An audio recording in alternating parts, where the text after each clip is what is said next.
Shimizu walks behind Hondo and his sister, thinking about how she always wants to catch his attention. She laments that the words she actually wants to say never come out and nothing seems to go her way. She feels stuck in a frustrating distance and unable to take a step forward. Inside a clothing store, Shimizu stands surrounded by racks of clothes.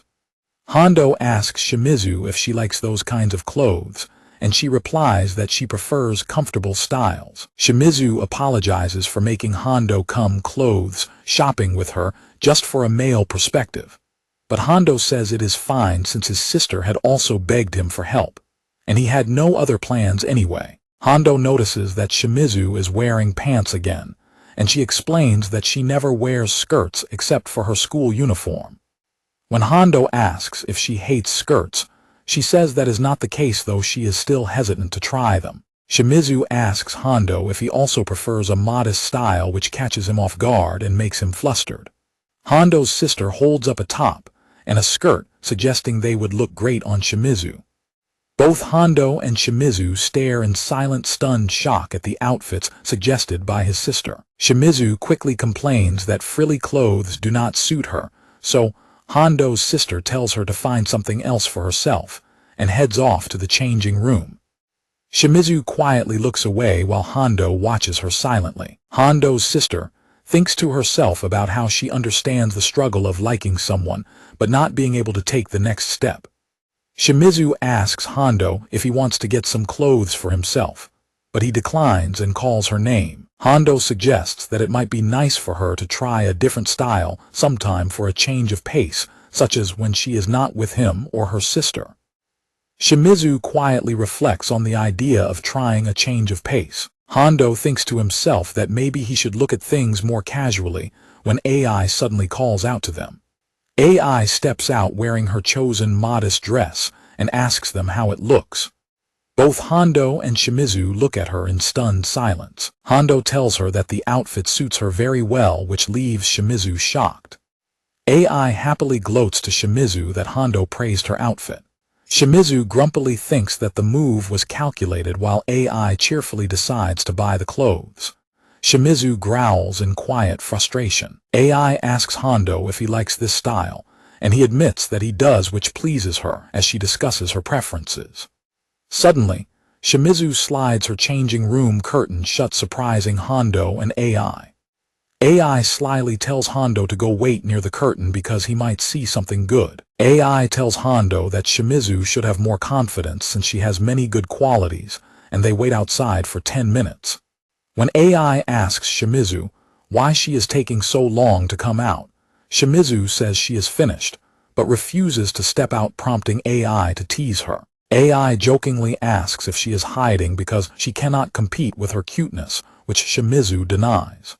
Shimizu confesses that she is just not used to wearing this kind of outfit, and AI realizes she is simply embarrassed. Hondo calls out through the curtain, reassuring Shimizu that she does not have to force herself, and should only wear what she likes. Shimizu blushes inside and quietly mutters that she is not forcing herself. AI suddenly slides the curtain open to force Shimizu to show them the outfit. Shimizu is revealed wearing a modest white dress. Hondo is left completely speechless as he looks at her. Blushing deeply, Shimizu shyly asks how it looks. AI tells Shimizu that the dress is a great choice that highlights her best qualities, leading Shimizu to ask Hondo what he thinks. As Shimizu waits for his reply, Hondo quickly snaps out of his daze and apologizes. Believing that the outfit does not suit her after all, Shimizu starts to turn away, but Hondo frantically tries to speak up. Hondo blurts out that the dress definitely suits her. He directly tells Shimizu that the dress really suits her and that she looks beautiful. Shimizu is completely stunned and blushes deeply at his direct praise. Shimizu covers her face in sheer embarrassment and stammers, while Hondo continues to explain that though her regular clothes are nice, he finds this outfit cute and lovely. AI smilingly tells Shimizu that his reaction is wonderful while Shimizu remains completely speechless. Shimizu runs back into the changing room to change out of the dress, while AI complains about missing such a rare sight. Hondo stands quietly by himself, waiting outside the changing room. Later, as they walk outside, Hondo asks if Shimizu ended up buying the dress, which AI happily confirms, though Shimizu adds that she probably will not wear it very often. Hondo walks alongside them, quietly observing Shimizu. Knowing that Shimizu bought the dress, Hondo silently wonders if he will ever get to see her wear it again. When Shimizu calls him out for staring and asks if he has something to say, Hondo simply smiles and repeats that he was just thinking about how well the dress suited her. Shimizu blushes furiously at his casual praise, while AI teases her and suggests she tell him she bought it just for him to see. Shimizu hesitates and begins to stammer out a response. Crossing her arms and looking away, Shimizu quickly insists that she only bought it for a change of pace, and not because he said it suited her. AI teases Shimizu for not being honest, which Shimizu tells her to shut up about, while Hondo warmly replies that it is simply good if she liked it and decided to buy it. Hondo adds that since she was worried about whether it suited her, he is glad she was able to take that first step. Hondo reflects to himself that he felt a bit unsettled earlier, but is finally starting to calm down now. Hondo quietly blushes as he thinks about how cute Shimizu looked in the dress, but when she notices his expression and asks him what is wrong, he stumbles over his words in embarrassment. He quickly smiles and tells her that it is nothing. AI eagerly asks where they should head next, and when Shimizu questions if they are still going, AI points out they finished shopping quickly, while Hondo reflects that though he got swept up in their plans, he is actually having a lot of fun. Hondo walks along, reflecting that thanks to Shimizu, his daily life has been feeling much more lively than before.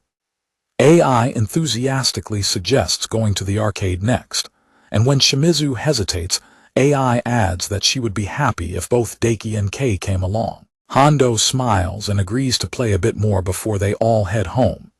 As the three of them head inside together, Hondo wonders if something is beginning to change for him as well.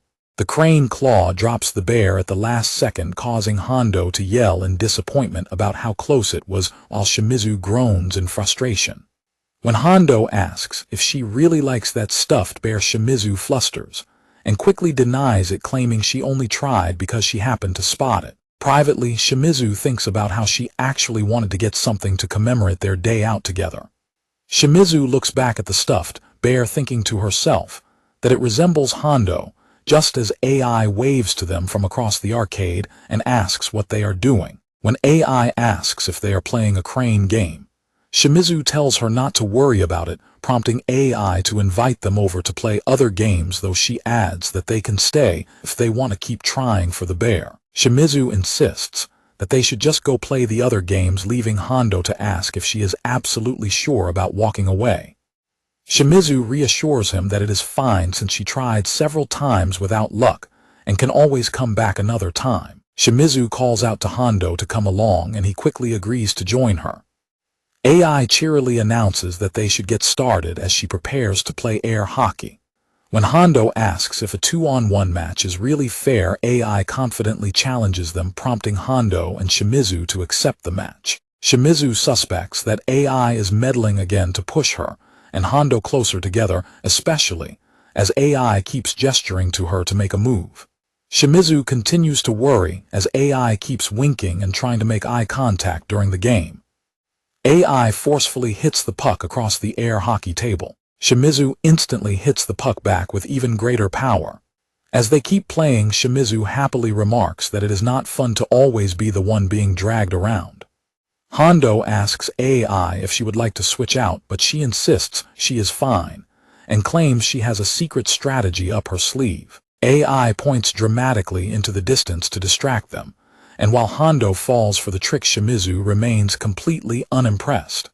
Seizing the opening, AI quickly slams the puck toward their goal. Shimizu easily blocks the shot, pointing out that the trick will not work on her since she uses it all the time, which leaves AI complaining about her sisterly bond backfiring.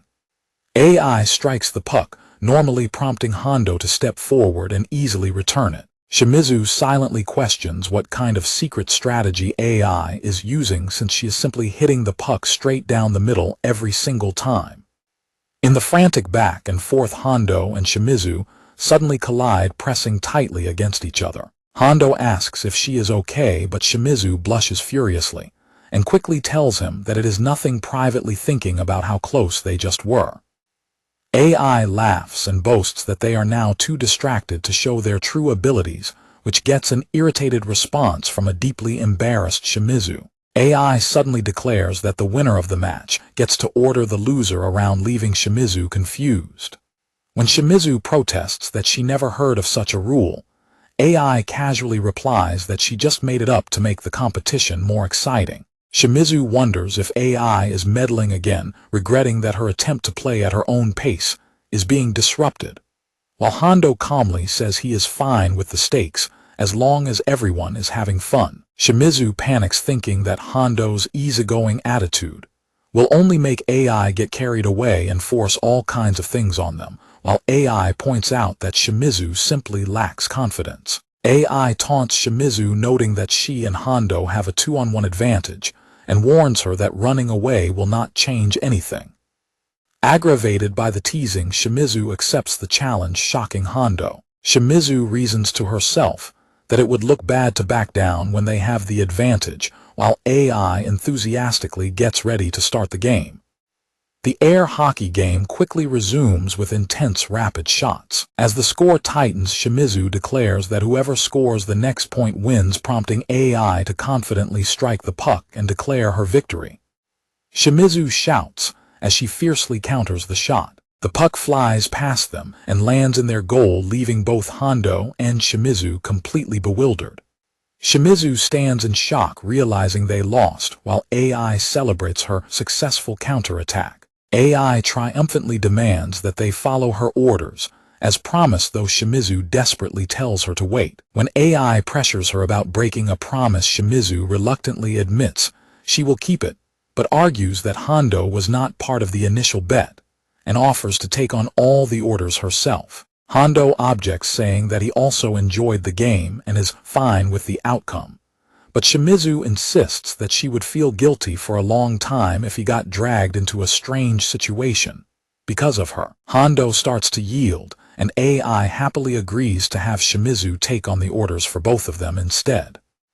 Hondo and Shimizu walk over to a photo booth area in the arcade. Hondo questions if they are really going to take photos, which AI confirms, while Shimizu silently realizes exactly what AI is planning. While Shimizu points out they could have taken booth photos without an order, AI conspiratorially reveals that there is more to her plan, noting that the venue rents out cosplay outfits for photos. Shimizu gasps in horror as AI dictates her first order is for Shimizu to cosplay, and her second order is to take booth photos in that outfit. When a flustered Shimizu begs to at least choose her own outfit, AI cheerfully refuses and says she will pick it out herself. AI pushes Shimizu toward the changing booths and tells Hondo to wait outside, which he agrees to do. Inside the changing room, Shimizu is left completely speechless as she holds up a frilly made outfit. Shimizu panics inside the changing room, grabbing her head in distress over the thought of looking so bad that they might be disgusted. She questions why she has to wear this, thinking that, while showing AI would be manageable, having Hondo there makes it far worse, especially since the previous white dress was already so embarrassing for her. Sighing deeply, Shimizu wishes she had been given more time to mentally prepare herself. Her thoughts are abruptly interrupted when AI calls out from beyond the curtain, urging her to hurry up because Daiki is waiting. Shimizu worries that Hondo might give her a lukewarm reaction out of sheer kindness, wishing he would at least step away to the bathroom until it is time for the photos. Despite her anxiety, she tells herself to just get it over with and begins unbuttoning her shirt. Shimizu pulls her shirt off completely to begin changing into the costume. After slipping into the maid outfit and pulling up her thigh-high socks, Shimizu places the frilly headband onto her head, silently pleading that they will not find her look disgusting. Shimizu steps out of the changing room fully dressed in the maid costume. AI immediately squeals with delight, declaring that the outfit suits her perfectly, while Shimizu sweats in nervousness, feeling too scared to look Hondo in the eye. AI asks Hondo for his opinion. Initially caught off guard, Hondo looks at Shimizu and directly tells her that she looks beautiful, and the outfit really suits her. Hearing his praise, Shimizu is deeply relieved and flustered to know he is not disgusted and actually thinks she looks beautiful. Meanwhile, AI happily announces that it is time to take some photos. AI excitedly poses for photos next to Shimizu, cheerily explaining that she has always wanted to take Purikura photos with her sister. Shimizu anxiously hopes to change out of the outfit as soon as possible, but AI tells her to hang in there a bit longer.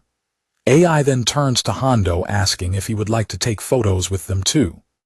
Hondo quietly agrees to join in and take photos with them. AI tells the two of them to stand together and have fun, then unexpectedly steps out of the photo booth. AI reveals that she is stepping out for a moment, leaving the two of them alone to take photos together, which catches Shimizu and Hondo completely off guard. As AI walks off with a sly wink, Shimizu panics, realizing that leaving them completely alone inside the booth was Ai's real plan all along. Before Shimizu can process the situation, Hondo warns her that the photo booth camera is already starting. The photo booth camera flashes, capturing a shot of Hondo smiling, while a tense Shimizu stands frozen beside him. Seeing the preview show them standing too far apart, Hondo asks if it is okay for him to step a little closer. Flustered Shimizu replies that it is not a problem and realizes she should probably be the one to move closer. Hondo steps closer and asks if the distance is good, but a panicked Shimizu worries that they are too close. When Hondo quickly apologizes and starts to step back, Shimizu frantically tells him to wait, declaring that his current position is perfect.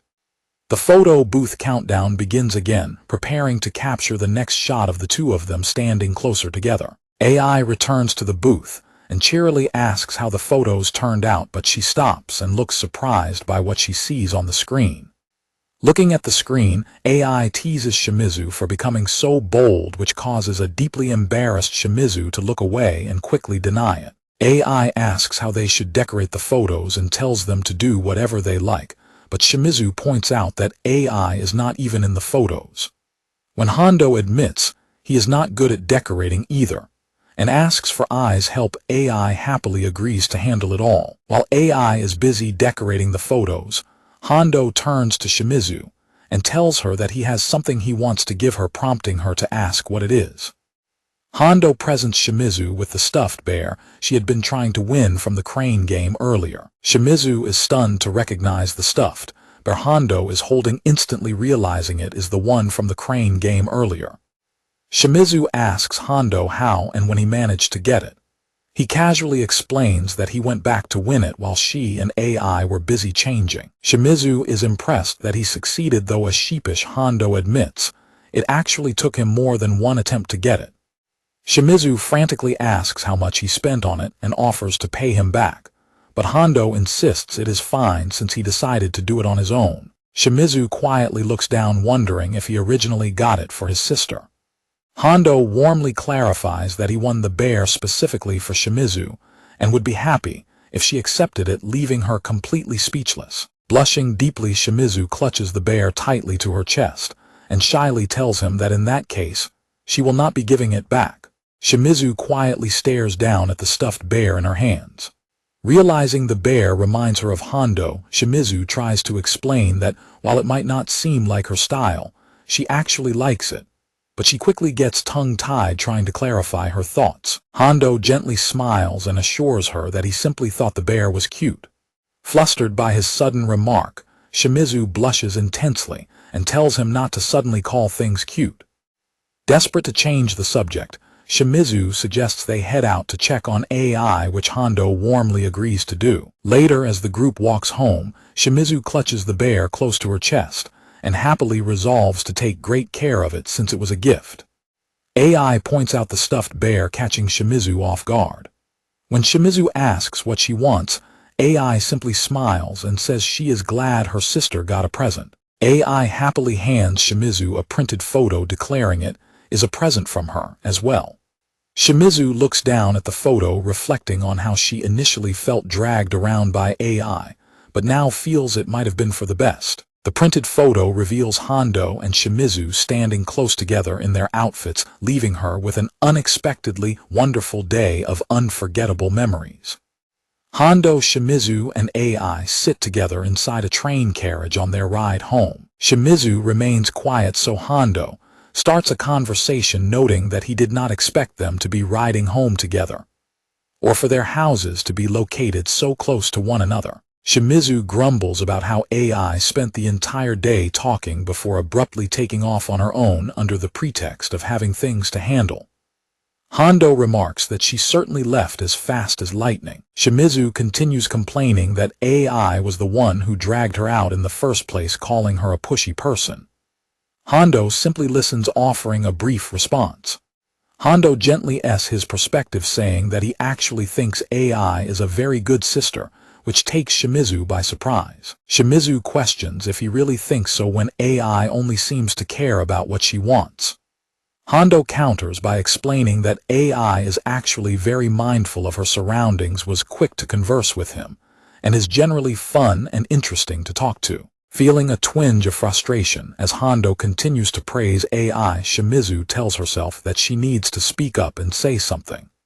Shimizu suggests he should see how AI behaves at home, though Hondo reasonably points out that one should not judge how someone acts in their own household. Shimizu adds that AI complains constantly about not understanding anything right before exams, prompting Hondo to chuckle and note that she must be the type who has to cram. Shimizu feels increasingly frustrated because no matter what she says, Hondo keeps finding nice things to say about her sister, though she privately reminds herself that he is simply the type of person who refuses to badmouth anyone. Hondo looks at her warmly and tells her that she and AI are like two peas in a pod, quickly adding that Shimizu has plenty of her own wonderful qualities as well. Taken completely by surprise by his sudden praise, Shimizu's eyes go wide as she stumbles over her words. Hondo lists several of her positive traits, pointing out how she took the initiative to help others in cooking class, worked incredibly hard at practicing her bento making, and is always a great listener. Flustered, Shimizu struggles to speak up and stop him. Completely embarrassed, Shimizu waves her hands frantically and demands that he stop complimenting her. When the train announcement reminds passengers to collect their belongings, she quickly changes the subject, telling him they need to get off the train. Stepping off the train, they notice a light drizzle falling outside. Hondo holds up his umbrella and asks Shimizu if she brought one with her. Shimizu admits that she does not have an umbrella, so Hondo immediately offers to his. Reluctant to bother him, she declines, telling him not to worry when he asks how she plans to get home. Shimizu explains that she will simply call her parents to pick her up, urging Hondo to head home. Accepting her decision, Hondo opens his umbrella, tells her he will see her at school, and starts walking away. Left standing alone under the station awning, Shimizu sighs and wonders what to do now, quietly admitting to herself that she only lied to keep him from worrying, since her parents will not be home until evening and AI is still away. Staring out at the damp streets, Shimizu holds the stuffed bear tightly against her chest and wonders if she should simply run for it through the rain. Shimizu regretfully thinks that if only she had brought her umbrella, she would not have to worry about getting wet, and more importantly, could have spent a bit more time walking home with Hondo. Recalling the stunned expression Hondo wore when she first tried on the white dress, Shimizu looks down at her shopping bag and quietly resolves to cherish the outfit forever. Looking at the teddy bear, Shimizu worries about getting it wet, especially since Hondo went out of his way to get it for her. Her thoughts are suddenly cut short when she hears him calling her name from nearby. Shimizu is taken completely aback, wondering why she just heard Hondo's voice in the middle of the rain. Hondo is indeed standing right there, holding his umbrella and looking directly at her. A surprised Shimizu asks Hondo what he is doing back at the station. He warmly responds that he simply had a feeling she had not actually left yet. Flustered and completely caught off guard by his intuition, Shimizu struggles to find her words. Hondo gently asks if she would like to walk home together under his umbrella, if she does not mind. The two of them begin walking home together, sharing Hondo's single umbrella, to shield themselves from the rain. Shimizu becomes intensely flustered, realizing they are sharing an umbrella just like a couple. As they walk, Shimizu feels like her heart is beating so fast it might burst. When Hondo quietly calls her name, she jumps in surprise. Hondo apologizes for making them, explaining that the nearby convenience store was unfortunately completely sold out of umbrellas. Shimizu quickly reassures him not to worry, adding that she is actually glad he did not have to spend any more money. Hondo accepts her reassurance, but Shimizu falls silent, internally panicking because she cannot seem to keep a casual conversation going. Shimizu tells Hondo to move closer to her. When Hondo asks why, since her shoulder might get wet, she explains that she does not want him to catch a cold from sharing his umbrella with her, prompting him to agree and move in closer. As they walk shoulder to shoulder under the small umbrella, Shimizu blushes furiously at how incredibly close they are. Hondo smiles warmly and remarks that Shimizu really is a kind person. Shimizu retorts that it is quite ironic for him to say that when he was the one who walked all the way back to the station for someone who might not have even been there. Hondo explains that he is simply trying his best to live in a way that leaves him with absolutely no regrets. Hearing those words, Shimizu recalls that he has said something similar to her before, and she asks him what exactly he means by that. Hondo explains that he did something in his past that he deeply regretted, which made him resolve to live without regrets from then on. When she asks if something happened, Hondo begins to explain that when he was a little child, he was close friends with a kid named Yu. In a flashback, Hondo recalls how he and Yu would play together in the park every single day without ever getting tired of each other's company, until some older children eventually showed up at the park. The older kids approached them and asked to join their game, praising the sandcastle that Hondo and Yu were building together. Suddenly, one of the older boys forcefully kicked and destroyed their sandcastle, while shouting about a monster attack, leaving the younger Hondo completely shocked. Young Hondo suggests to Yu-kun that they leave, and Yu-kun agrees. Meanwhile, the older boys mock them, asking if they can even do a pull-up on the iron bars. Young Yu-kun remains completely silent in response to the older boys' teasing. Observing that Yu-kun chose not to say anything, young Hondo decided that he should also just let it go and ignore the older boys. However, Hondo quickly realized he was wrong to stay silent, as Yu-kun never returned to the park after that day. When young Hondo went back to the park alone, the older boys noticed Yu-kun's absence and asked if Hondo was by himself today, or if he was also going home. From that day forward, no matter how many times young Hondo went to the playground, he never saw Yu-kun again. Back in the present, Hondo looks down sadly and admits that he deeply regretted his actions. Hondo wonders if he would still be hanging out with Yu-kun today if only he had stood up and told the older boys off back then, while Shimizu listens quietly with a sympathetic gaze. Hondo realizes he should not have made assumptions about how Yu-kun felt and should have properly asked him about it first. He laments that he failed to protect someone he truly considered a precious friend. He explains that ever since that incident, he made a firm decision to never live his life with any regrets again. Shimizu softly apologizes, expressing her concern that she might have forced him to recall a painful memory he preferred to forget. Hondo smiles warmly and reassures her that it is not true, explaining that he is actually glad to be reminded of the fun times he had with Yu-kun.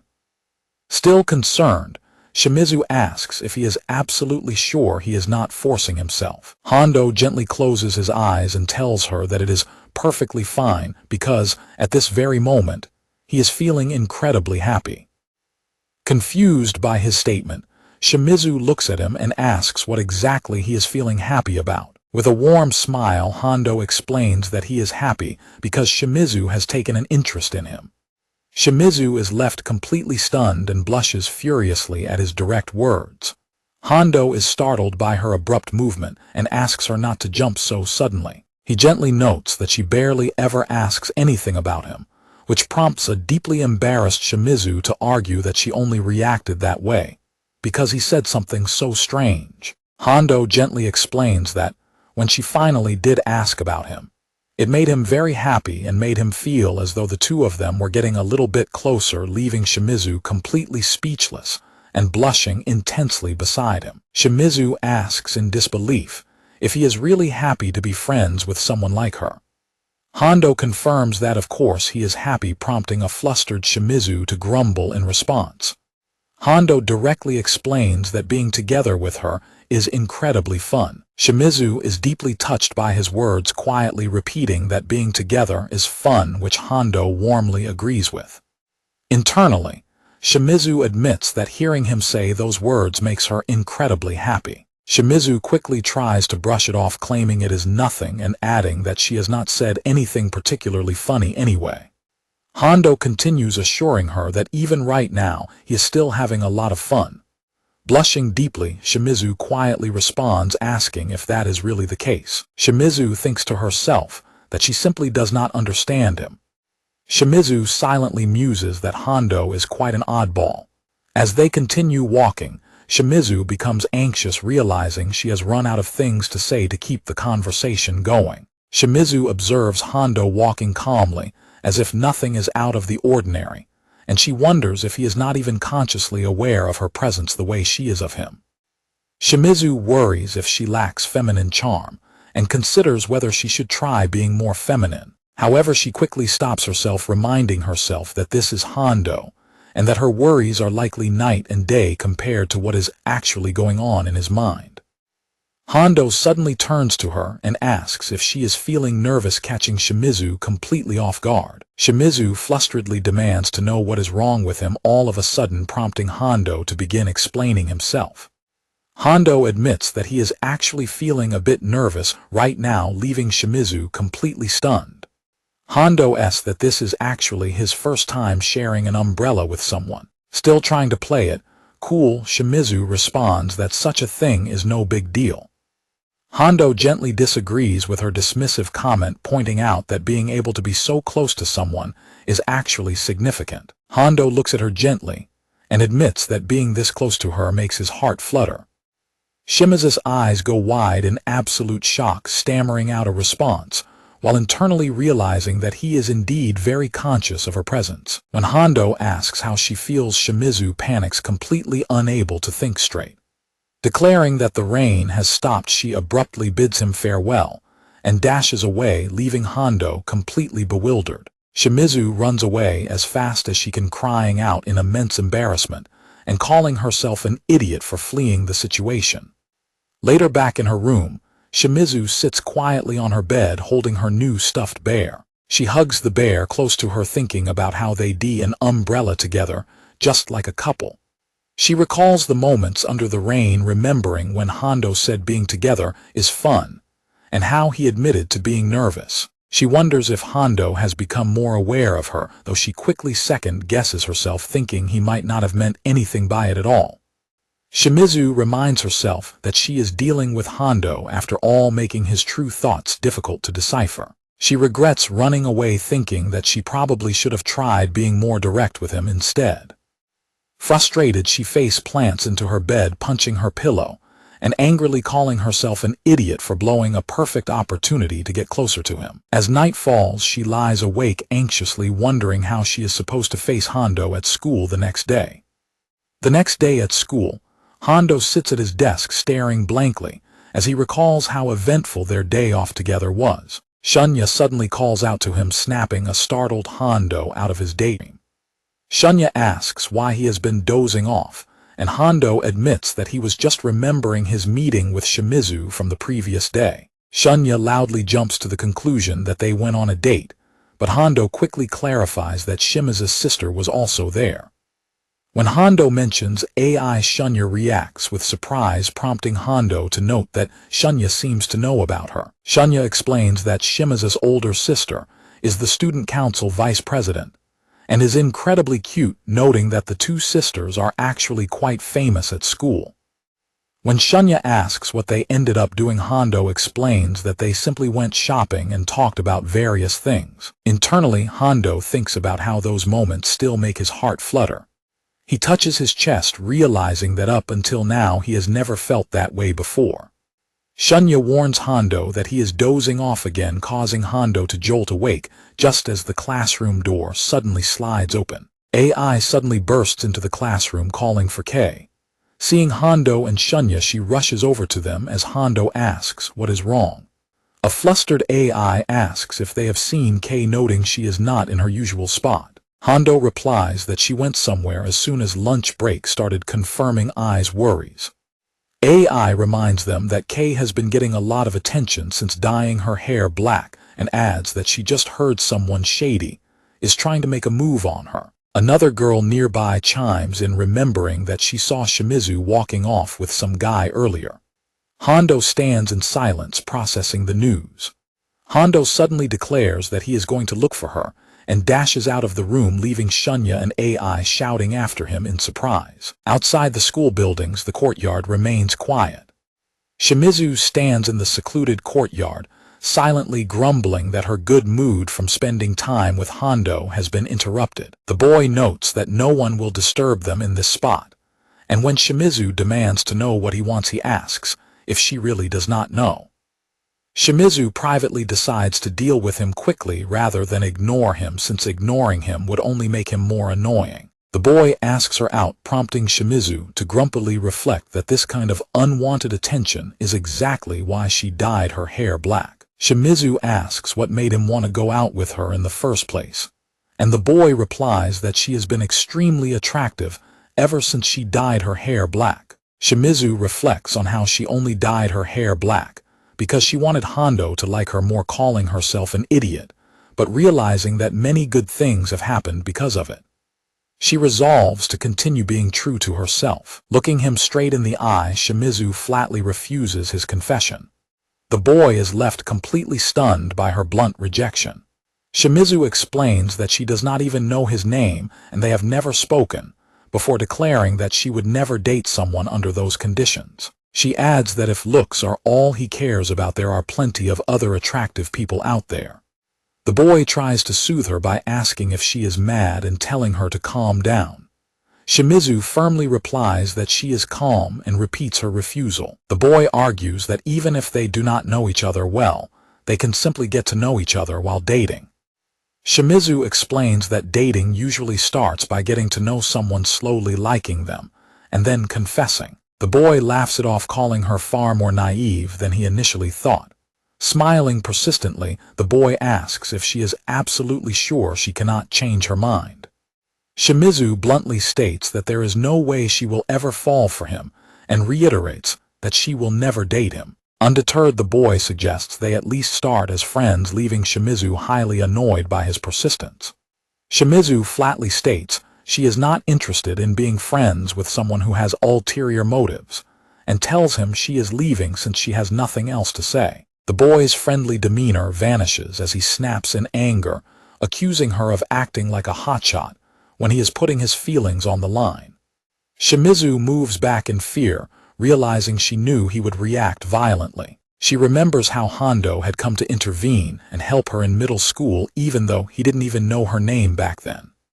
Just as the boy reaches out to grab her, Hondo's voice suddenly shouts out to wait. Hondo suddenly appears in the courtyard, completely out of breath and panting heavily from running all the way there. Shimizu stares at Hondo in complete shock, unable to believe he actually ran all this way to find her. Shimizu silently wonders why Hondo always seems to show up. Hondo looks up at them, still panting, as Shimizu internally wonders why it always has to be him who comes to her rescue. Catching his breath, Hondo politely apologizes and asks for a moment of their time. Shimizu asks Hondo why he is even here in the first place, and Hondo sheepishly replies that there were a few complications. Highly annoyed by the interruption, the boy demands to know who Hondo is, and points out that they are in the middle of a private conversation. Hondo politely apologizes and introduces himself as Daiki Hondo, a second-year student. Shimizu sweat drops in disbelief, realizing he is introducing himself just like he did in middle school. The boy sarcastically notes how polite Hondo is, and asks what brings him here, prompting Hondo to directly state that he came for Shimizu. Smiling with closed eyes, the boy points out Hondo has found her, but tells him to go away since they are still in the middle of a conversation. Shimizu angrily snaps that they are already finished, though the boy insists that talking more might change her mind. Shimizu bluntly retorts that dating someone who only cares about looks is entirely out of the question. The boy's expression sours as he grumbles that her attitude is unbearable, especially since he went out of his way to ask her out. The boy insultingly claims that Shimizu does not have any good points besides her face, warning her not to get carried away and start acting picky just because she is attractive. Shocked by the insult, Hondo looks at Shimizu, who has fallen silent, and prepares to step in. Hondo boldly speaks up, telling the older student that if he truly believes Shimizu has no good qualities besides her face, he would love to be enlightened. Startled by the sudden challenge, the boy sweats and defensively mutters that he was only stating the truth. Hondo firmly counters, telling the senior that he simply does not know anything about her. Hondo then explains that when he was struggling on his own, Shimizu was incredibly considerate and went out of her way to help him out. Shimizu looks at Hondo in surprise as he recalls how he had trouble buying lunch the other day and how she was kind enough to hers with him. Hondo explains that she is an excellent listener, making every conversation they an absolute blast, and notes that even just being together is wonderful. When Hondo insists he has even more good points to list, an incredibly embarrassed Shimizu blushes deeply and yells at him to stop because she has heard enough. Hondo tells the senior that while she is indeed good-looking, her appearance is only one out of the many wonderful things about her. Shimizu forcefully covers Hondo's mouth to silence him and demands that he stop talking, leaving the senior to watch them in bewildered silence. The senior looks closely at Hondo and demands to know what his relationship with Shimizu actually is. Hondo pauses to think before answering, while Shimizu watches him anxiously and wonders what he is about to say. Hondo looks directly at the senior and declares that Shimizu is someone very special to him. Shimizu is left completely stunned and speechless by his sudden confession. Hondo continues explaining that while she is kind, her clumsiness sometimes makes her easily misunderstood, and adds that she has an incredibly cute side despite her cool appearance. Shimizu blushes as Hondo admits he enjoys seeing her try her best when she gets focused on games, and confesses that he simply cannot seem to take his eyes off her. Hondo smiles warmly and wraps up his explanation, stating that to him, Shimizu is exactly that kind of person. Shimizu stammers in absolute panic, thinking to herself that her heart genuinely cannot stand how easily he says such outrageous and embarrassing things. Defeated and annoyed, the senior decides to give up and leaves them to go back to his classroom. As the two walk back together down the school corridor, Hondo quietly worries to himself about having blurted out that she was someone special in a moment of panic. Hondo glances at Shimizu, anxiously hoping she is not mad at him, while Shimizu walks beside him, secretly thinking about how much she wants to spend more time with him. Hondo quickly tries to downplay his words by suggesting it is normal to consider a friend special, but Shimizu scolds him for rushing into dangerous situations and warns him that he will suffer the consequences someday. Hondo stops walking as the warning triggers a sudden memory, making him realize those words sound incredibly familiar. Hondo recalls a memory of a girl in a middle school uniform, warning him that he would eventually suffer the consequences of his actions. Turning to a surprised Shimizu, Hondo asks her if they might have actually met before back in middle school. Shimizu turns away with a slight blush and quietly remarks that Hondo is incredibly slow to finally realize who she is. Hondo is left completely stunned and stammers in absolute shock as the truth finally clicks in his mind. Hondo complains that he only failed to recognize her because she had dyed her hair blonde back in middle school, prompting a flustered Shimizu to explain that she only did it so people wouldn't bother her based solely on her looks. When Hondo questions why she chose to dye her hair back to black now, Shimizu quickly brushes the question aside and shifts the focus, noting how he has always come to her rescue both in the past and in the present. With a soft, gentle smile on her face, Shimizu looks directly at Hondo and sincerely thanks him. Hondo stands in silence as his heart begins to thud rapidly from her sudden smile, but a flustered Shimizu quickly calls out that they need to get going and dashes down the hallway. Hondo is left standing alone in the school corridor, looking completely dazed as he touches his chest and wonders why his heart is beating so fast. Later, back in her bedroom, Shimizu sits quietly and looks down at the stuffed bear resting on her desk. She blushes intensely as she recalls the moment Hondo declared to the senior that she is someone special to him. AI suddenly slides her door open and directly asks her what Hondo meant by that declaration, though a flustered Shimizu tries to play it down by suggesting he only meant they are close friends.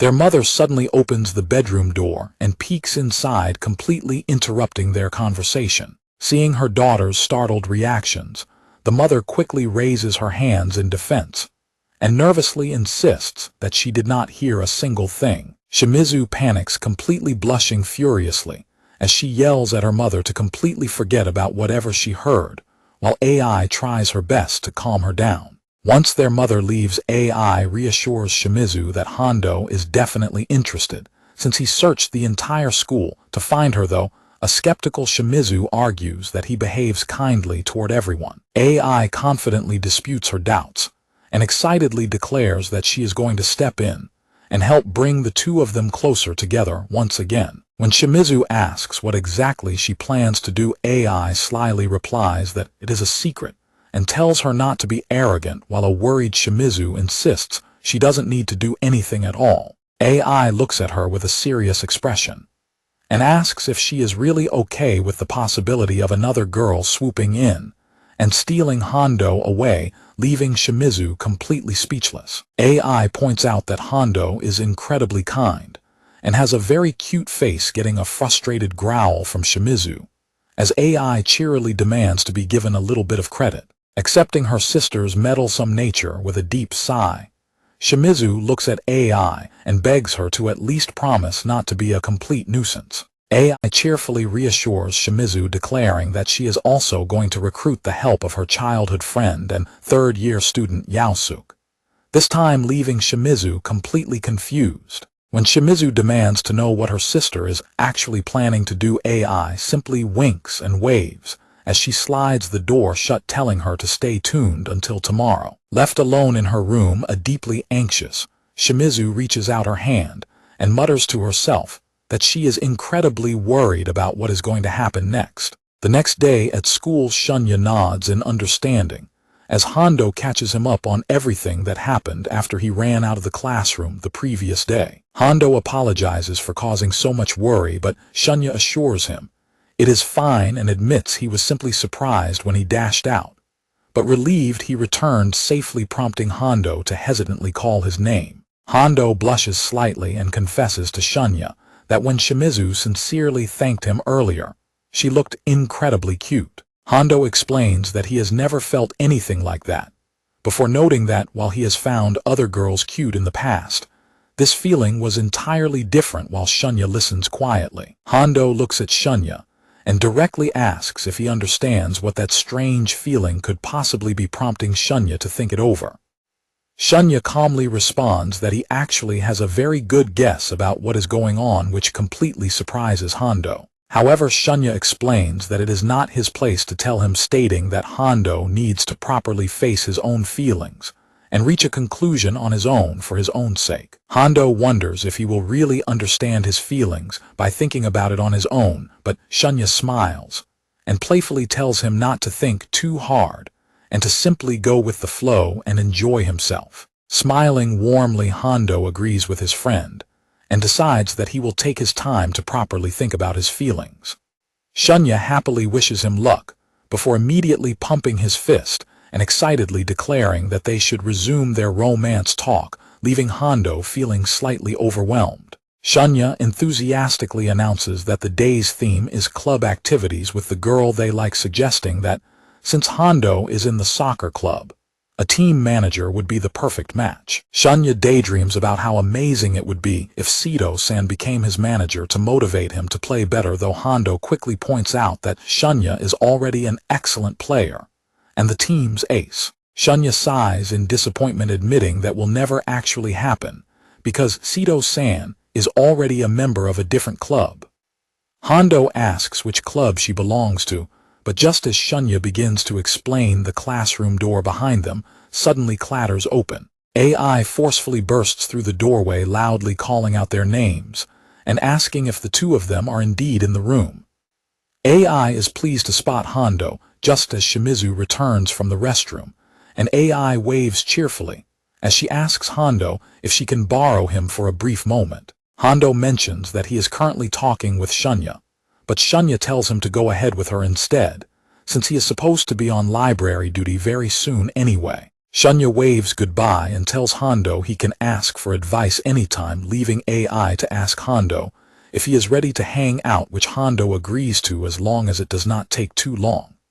Shimizu joins them and questions why AI had to summon her as well, looking slightly annoyed. AI enthusiastically tells them they will find out soon enough and urges them both to follow her down the hallway. AI slides open a classroom door with a loud clatter and proudly announces they have reached their destination, calling out to Yaosuke that she brought them along. Yaosuke adjusts his glasses and asks if they actually consented to being brought there, which AI confidently claims they did.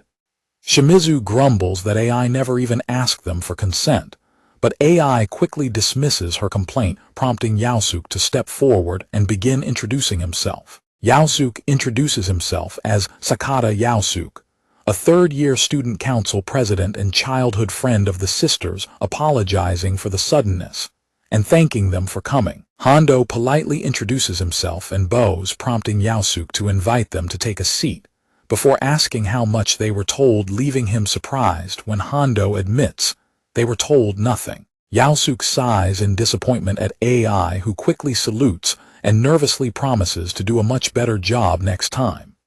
Yaosuke expresses doubt about her promise, but decides to start explaining from the beginning, asking Hondo what he thinks this empty classroom actually is. Yaosuke tells him he is correct, but turns to Shimizu and asks if she knows the true purpose of the room.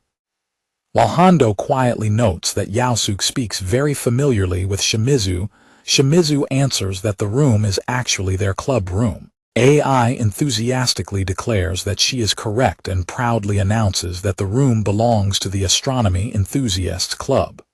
While Hondo realizes he has never heard of such a club, Yaosuke directly explains that he brought them there because he wants to recruit them both. Hondo instantly realizes that joining would allow him to do club activities together with Shimizu, which sounds incredibly fun to him. When Shimizu asks why they are specifically being targeted for recruitment, Yaosuke explains that the first reason is to avoid club disbandment, pointing out that out of their 3 current members, both he and AI are third years. Yaosuke explains that they will have to leave once the second term ends, and since the minimum member limit is 2, the club will face disbandment if they do not secure new members. Yaosuke notes that he initially thought disbandment was inevitable, but AI passionately interjects that she will never accept it and will protect the club as long as she lives. Yaosuke explains that because of Ai's strong enthusiasm and his own attachments to the club,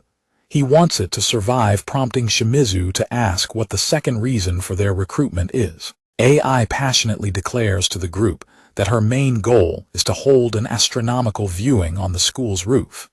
Both Hondo and Shimizu are left completely baffled by her sudden announcement, uttering noises of confusion. Yaosuke sweat drops and sighs at AI, pointing out that she left out far too much detail for them to understand, which prompts an annoyed AI to argue that she was just about to explain it better. Yaosuke explains to the group that their final goal is indeed to hold an astronomical viewing, prompting Shimizu to ask why they cannot simply do that anyway. Yaosuke clarifies that it is not that simple, because they need official permission to use the roof, explaining that the school unfortunately does not grant such access to individuals or unofficial enthusiast clubs. Shimizu suggests they should simply give up on the idea, but Yaosuke counters that this is exactly why they are recruiting, explaining that while it is impossible for an unofficial club They might obtain permission if they gather enough members to become an official club with a managing advisor. Hondo asks if the group can count as an official club activity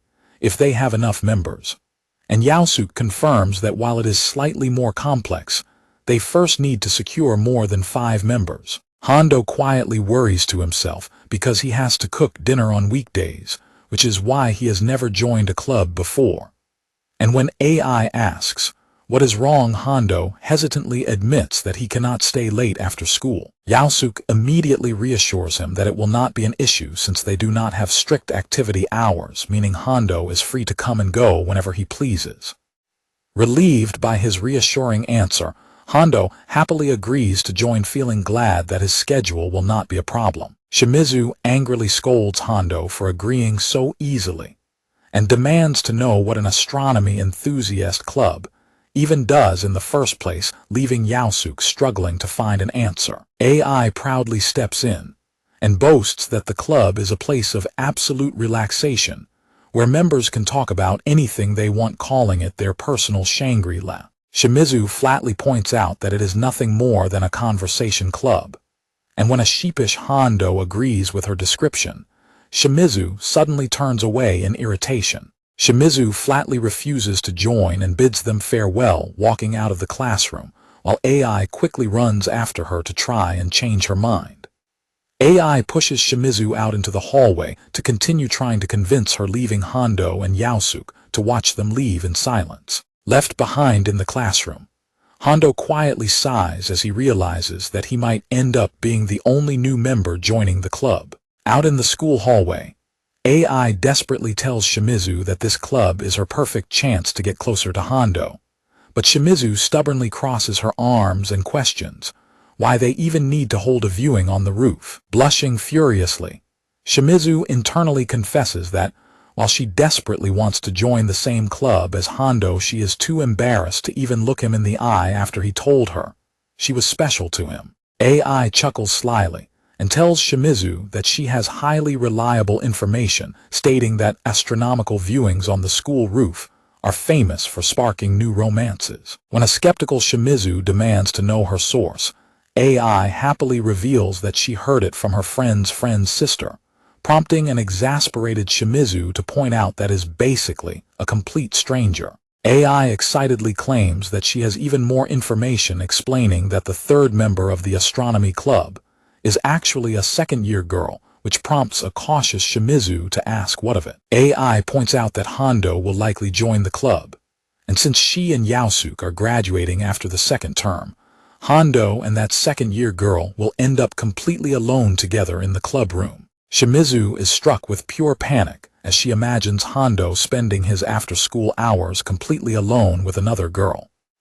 Watching Shimizu panic, AI tells her that she has absolutely no reason to keep overthinking because she only has one real option left. Shimizu blushes deeply and confesses that she has felt awkward around Hondo all day because of the romantic things he said to her earlier, making AI finally understand her hesitation. AI urges her to push through her embarrassment, or she will end up deeply regretting it, promising to help her along, as Shimizu groans in sheer frustration. The door clatters open as the sisters return to the classroom, and Hondo looks up to welcome them back, as Yaosuk formally announces that Hondo will be joining their club.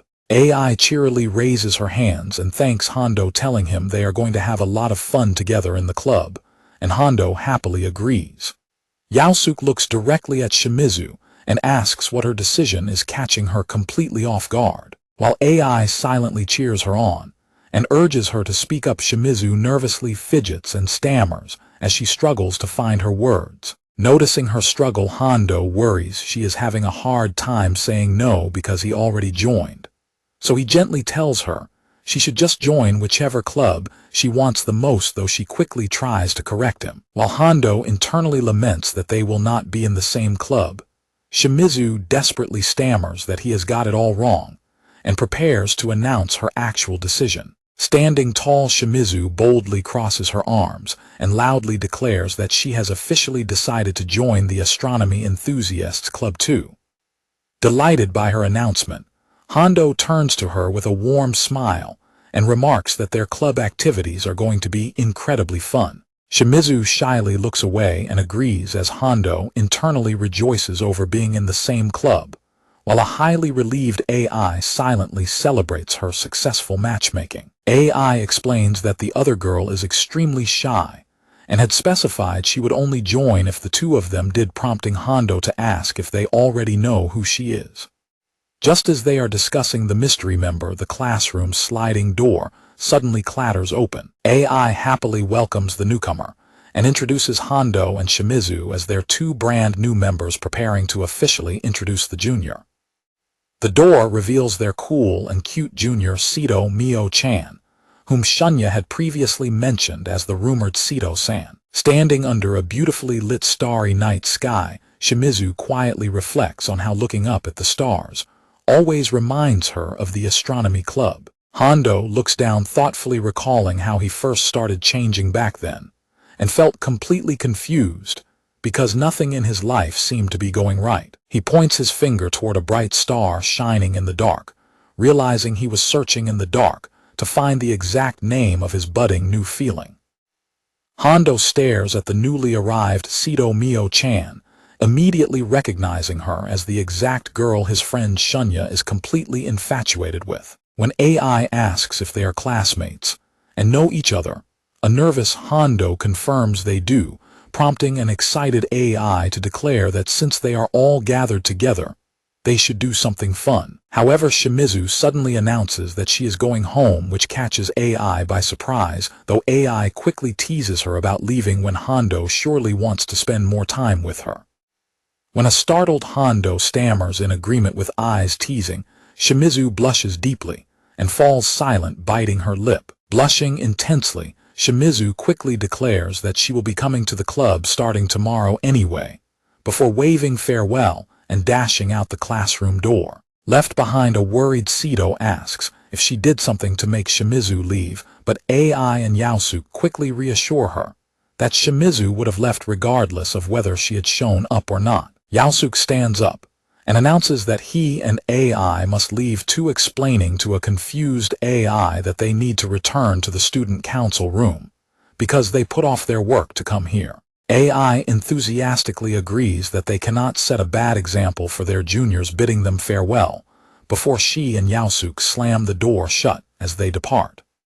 Sito notes that the older students are gone now too, and Hondo sheepishly replies that they are indeed very busy people. Left completely alone in the classroom, the two of them stand in a long, silent corridor, both feeling incredibly awkward as sweat begins to form. While Hondo stands sweating nervously and anxiously wonders if he should just head home to break the awkward silence, Sito suddenly calls out his name, catching him completely off guard.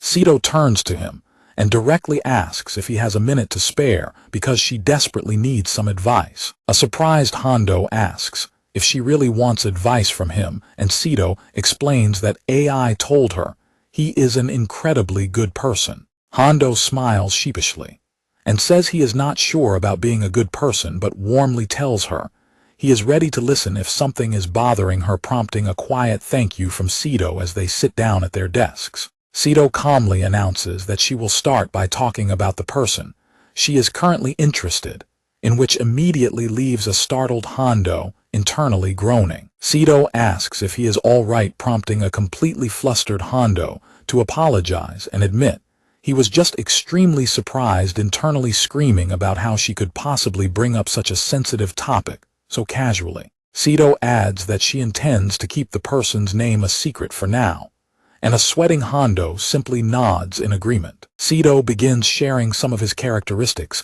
mentioning that he is taller than her and is also a library assistant like her, which immediately makes Hondo suspect she is talking about Shunya. When Sito adds that they have been classmates since last year, Hondo connects the dots and quickly raises his hand to stop her before she gives away any more details.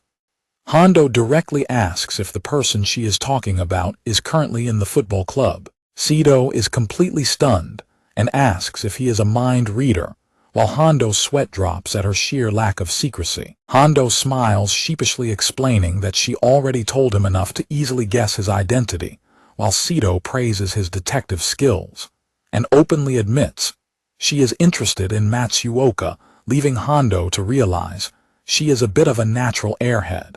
Hondo reflects on how he previously thought Shunya's crush was completely one-sided, though he reminds himself that Sito only said she is interested, not that she actually has a crush, as she continues explaining that their relationship started last year. Sito explains that at first she only gave brief answers whenever he approached her, but he consistently went out of his way to talk to her often.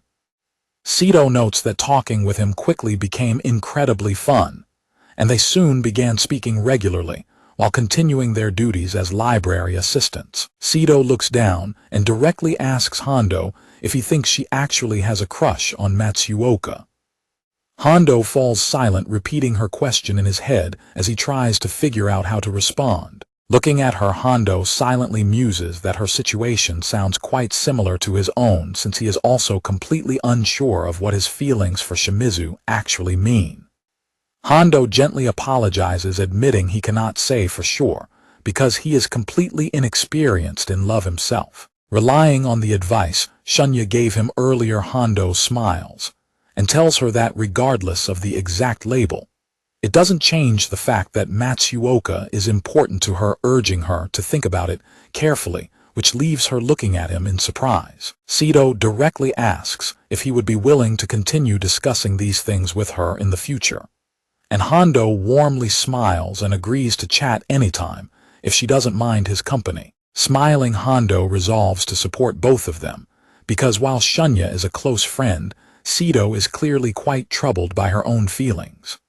Hondo looks out at the school building quietly, deciding to do everything he can to support them. The next day, Hondo slides open the door of the club room and warmly calls out a greeting as he steps inside. Hondo spots Shimizu fast asleep at her desk and asks Sito if she is sleeping, which Sito confirms, noting that she was already asleep when she arrived. When Hondo asks where the senior club members are, Sito explains that they had other things to do and will be arriving late, prompting Hondo to smile and ask what she would like to do while they wait. Sito slides a small booklet across the desk toward Hondo. Hondo looks down in surprise, realizing it is a hairstyle catalog, while Sito explains that she spent time studying it after returning home yesterday. Sito tucks her hair behind her ear and calmly announces that today's discussion topic will be hairstyle preferences. Meanwhile, Shimizu remains face down on her desk, nearby, silently listening to their conversation. Hondo is surprised by the topic, but Sito explains that she wants to know exactly what kind of hairstyle makes a guy's heart flutter. Hondo points out that it completely depends on the individual person, privately thinking that Shunya would adore any hairstyle she wore, but deciding it is best not to say that directly. Sito asks him what his own preferences are for reference, and Hondo sheepishly replies that he prefers long hair, prompting her to ask what specific style he likes. Hondo admits he doesn't know much about different styles, so Sito tells him to check the catalog to find one. As he flips through the pages, Hondo points to a picture and notes that it looks really good, prompting Sito to ask which one he is looking at.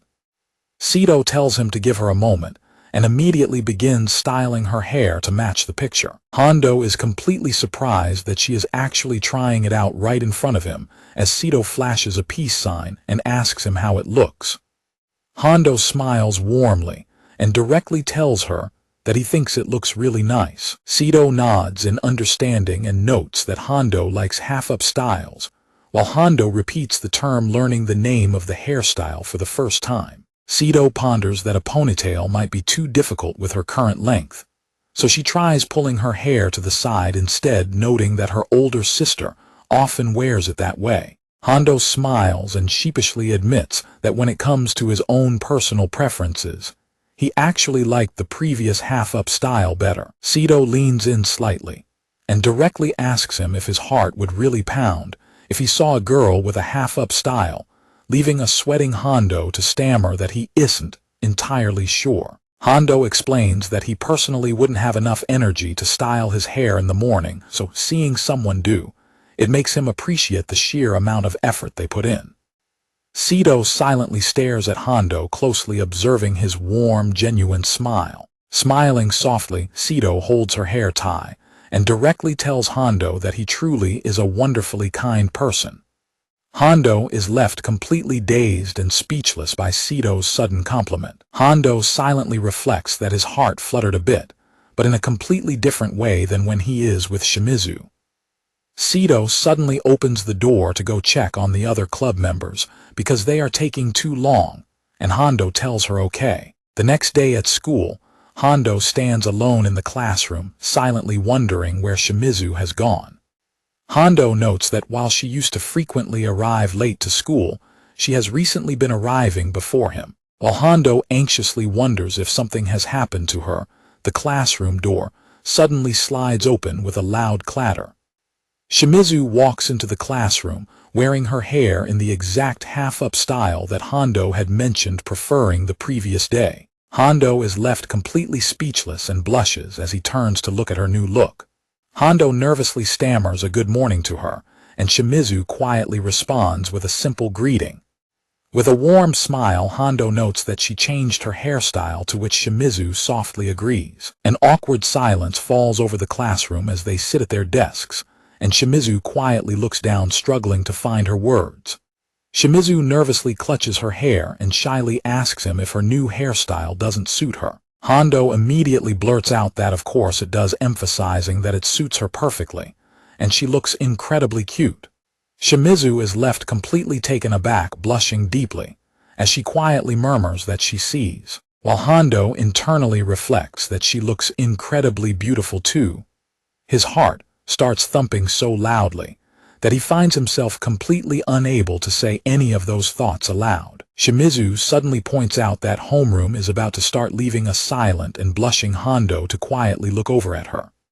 As they sit at their desks, Hondo sneaks a quick glance over at her profile. Hondo reflects that while she only changed her hairstyle, something about her recently has felt completely different and unusual.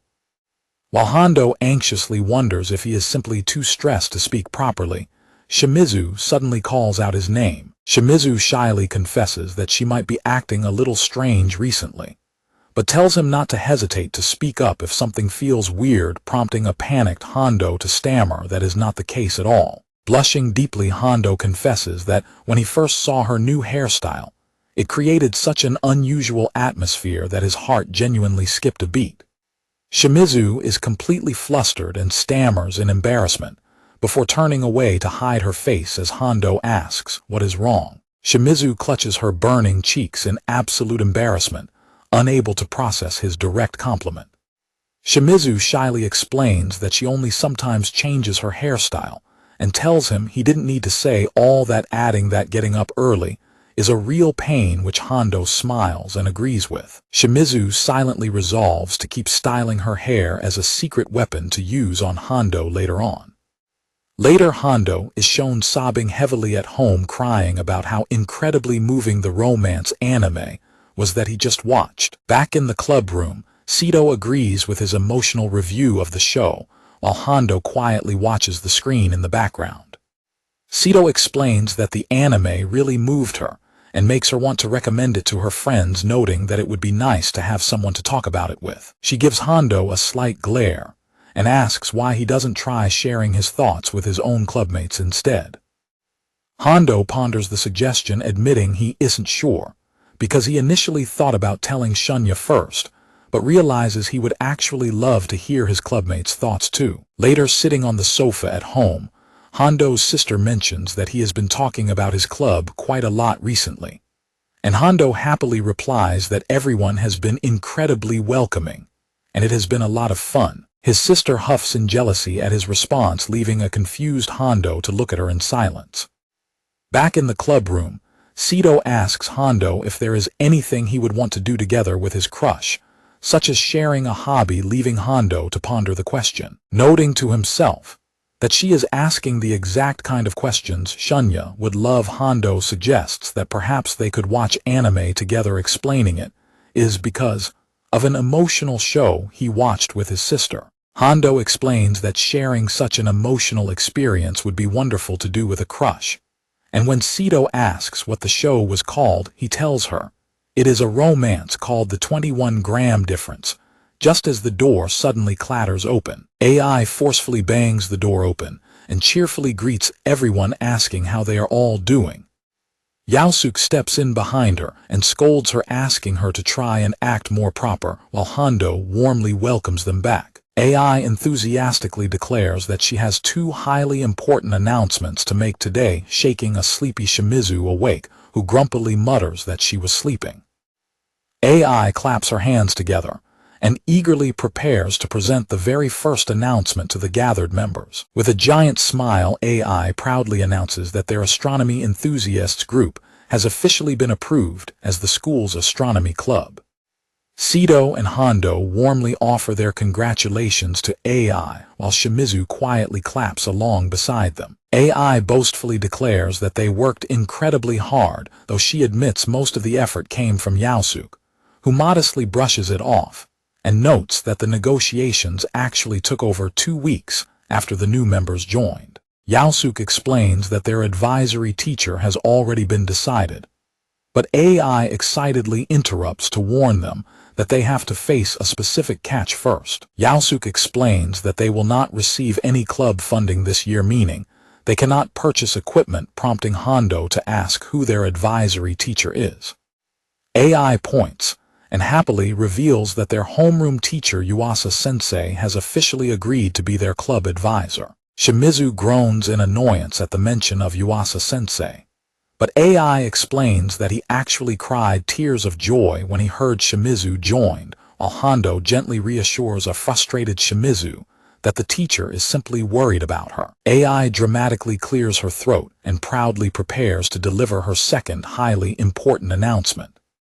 With a beaming smile and open arms, AI proudly announces that they officially have permission to use the school's roof for stargazing. While Hondo and Sito are impressed by how quickly they got roof access, Yaosuk warns them that there is a strict condition to meet, which Shimizu asks about, while a confident AI claims they have basically won already. Yaosuk scolds AI for her overconfidence and decides to explain properly, stating that the condition is related to their upcoming midterm exams. Yaosuk reveals that every single club member must score within the top 40 on the midterms, noting that it will be tough but necessary to prove themselves as a brand new club. While Hondo silently worries and admits to himself that he is not very confident and will have to study incredibly hard, AI pumps her fist and excitedly rallies them to do their best together. The next day, AI is already shown face down on her desk,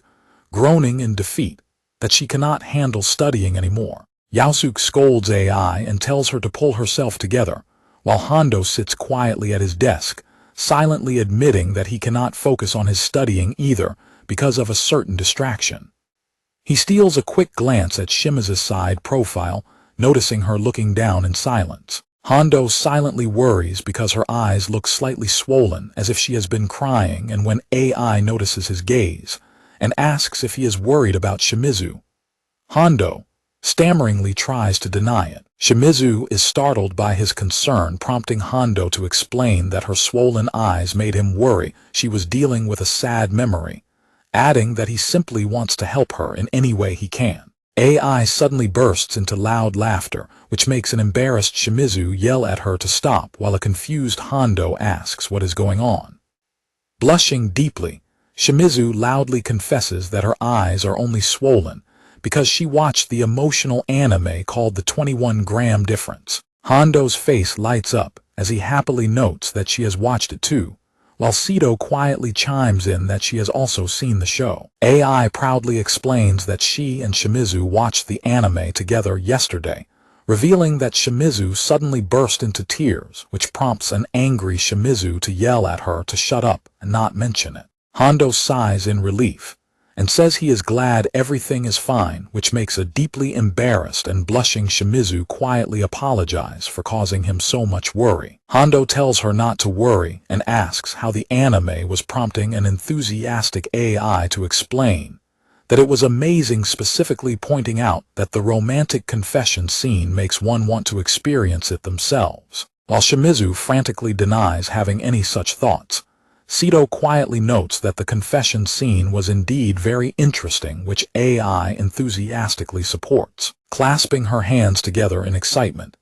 AI gushes about how incredibly romantic it would be to receive a confession under a starlit sky. Shimizu quietly mutters that the time of day shouldn't matter, but AI smugly teases her, telling her there is absolutely no need to hold back or restrain her feelings. Sito notes that she thinks talking about romance is fun, getting a groaning protest from Shimizu, while AI turns her attention to Hondo and asks him what his thoughts on romance talks are, leaving him completely startled. Yaosuke suddenly speaks up in a stern tone, telling everyone that they have talked enough. Pushing up his glasses, Yaosuke firmly commands them all to start studying, to which everyone quickly and nervously agrees. 1 week later, a completely exhausted AI lies face down on her desk, whining that she has absolutely no motivation to study. Sito looks on as AI raises her head and asks Yaosuke if there is some kind of reward, suggesting she might actually be able to study if she had a goal. Realizing he has no other choice, Yaosuke sighs and tells her that she will get a prize if she manages to score 30 points higher than the target set by the student council. AI jolts awake in excitement, while Yaosuke closes his eyes and promises that he will do whatever she wants as long as it is within his power, telling her to work hard. AI excitedly whispers to the others that Yaosuke promised to do anything she wants, which a quiet Shimizu confirms she heard, while a sweating Hondo notes that it sounds great. Yaosuke quickly reminds her that the reward must be within his power, but a highly motivated AI enthusiastically pumps her fist and rallies the club to study hard, which gets a cheer in return. While AI happily cheers, Shimizu, Yaosuke, Sito, and Hondo offer extremely unenthusiastic responses. When AI asks Shimizu if she is going to join the study session, Shimizu flatly refuses, prompting a crying AI to beg her to do it for her sister's sake. Sito turns to Hondo and asks if he has a moment, handing him her textbook and asking if he can explain a specific part that she doesn't quite understand. Hondo warmly agrees to help and looks at her book, guiding her as she nods in understanding. Suddenly feeling an intense icy chill, Hondo shudders and freezes in complete terror. Hondo looks around in confusion after feeling a sudden chill. Sito asks him if he is all right, and he nervously replies that he is fine and must have been imagining things. In reality, Shimizu is sitting nearby, glaring at him with an incredibly dark and terrifying expression. Sito thanks Hondo for his help and asks if she can consult him again later, to which he warmly agrees, completely unaware that Shimizu's giant angry eye is glaring at them from behind. AI tells Shimizu that she is making an incredibly scary face, whispering that she would suffer far less if she were just honest with herself, which gets an angry shout from Shimizu. AI continues teasing her about being honest with her feelings, prompting Shimizu to threaten to punch her, while Yaosuke tells AI not to disturb the others. Hondo struggles with a math problem in his textbook, admitting to himself that he does not understand it, and deciding he should ask someone for help. Hondo turns to Shimizu and nervously asks if she has a moment to spare. When Hondo asks her to explain the difficult math problem, Shimizu stubbornly tells him to ask Yaosuke instead, because he is smarter, but Yaosuke quickly chimes in that he is busy studying. Yaosuke says he can explain it anyway, and asks which problem it is, but a panicked AI whispers to him to stop, because Hondo and Shimizu have a good atmosphere going on. Yaosuke tells Hondo to ask Shimizu, because they are sitting next to each other anyway, prompting Hondo to nervously stammer, while Shimizu angrily barks that she never agreed to that.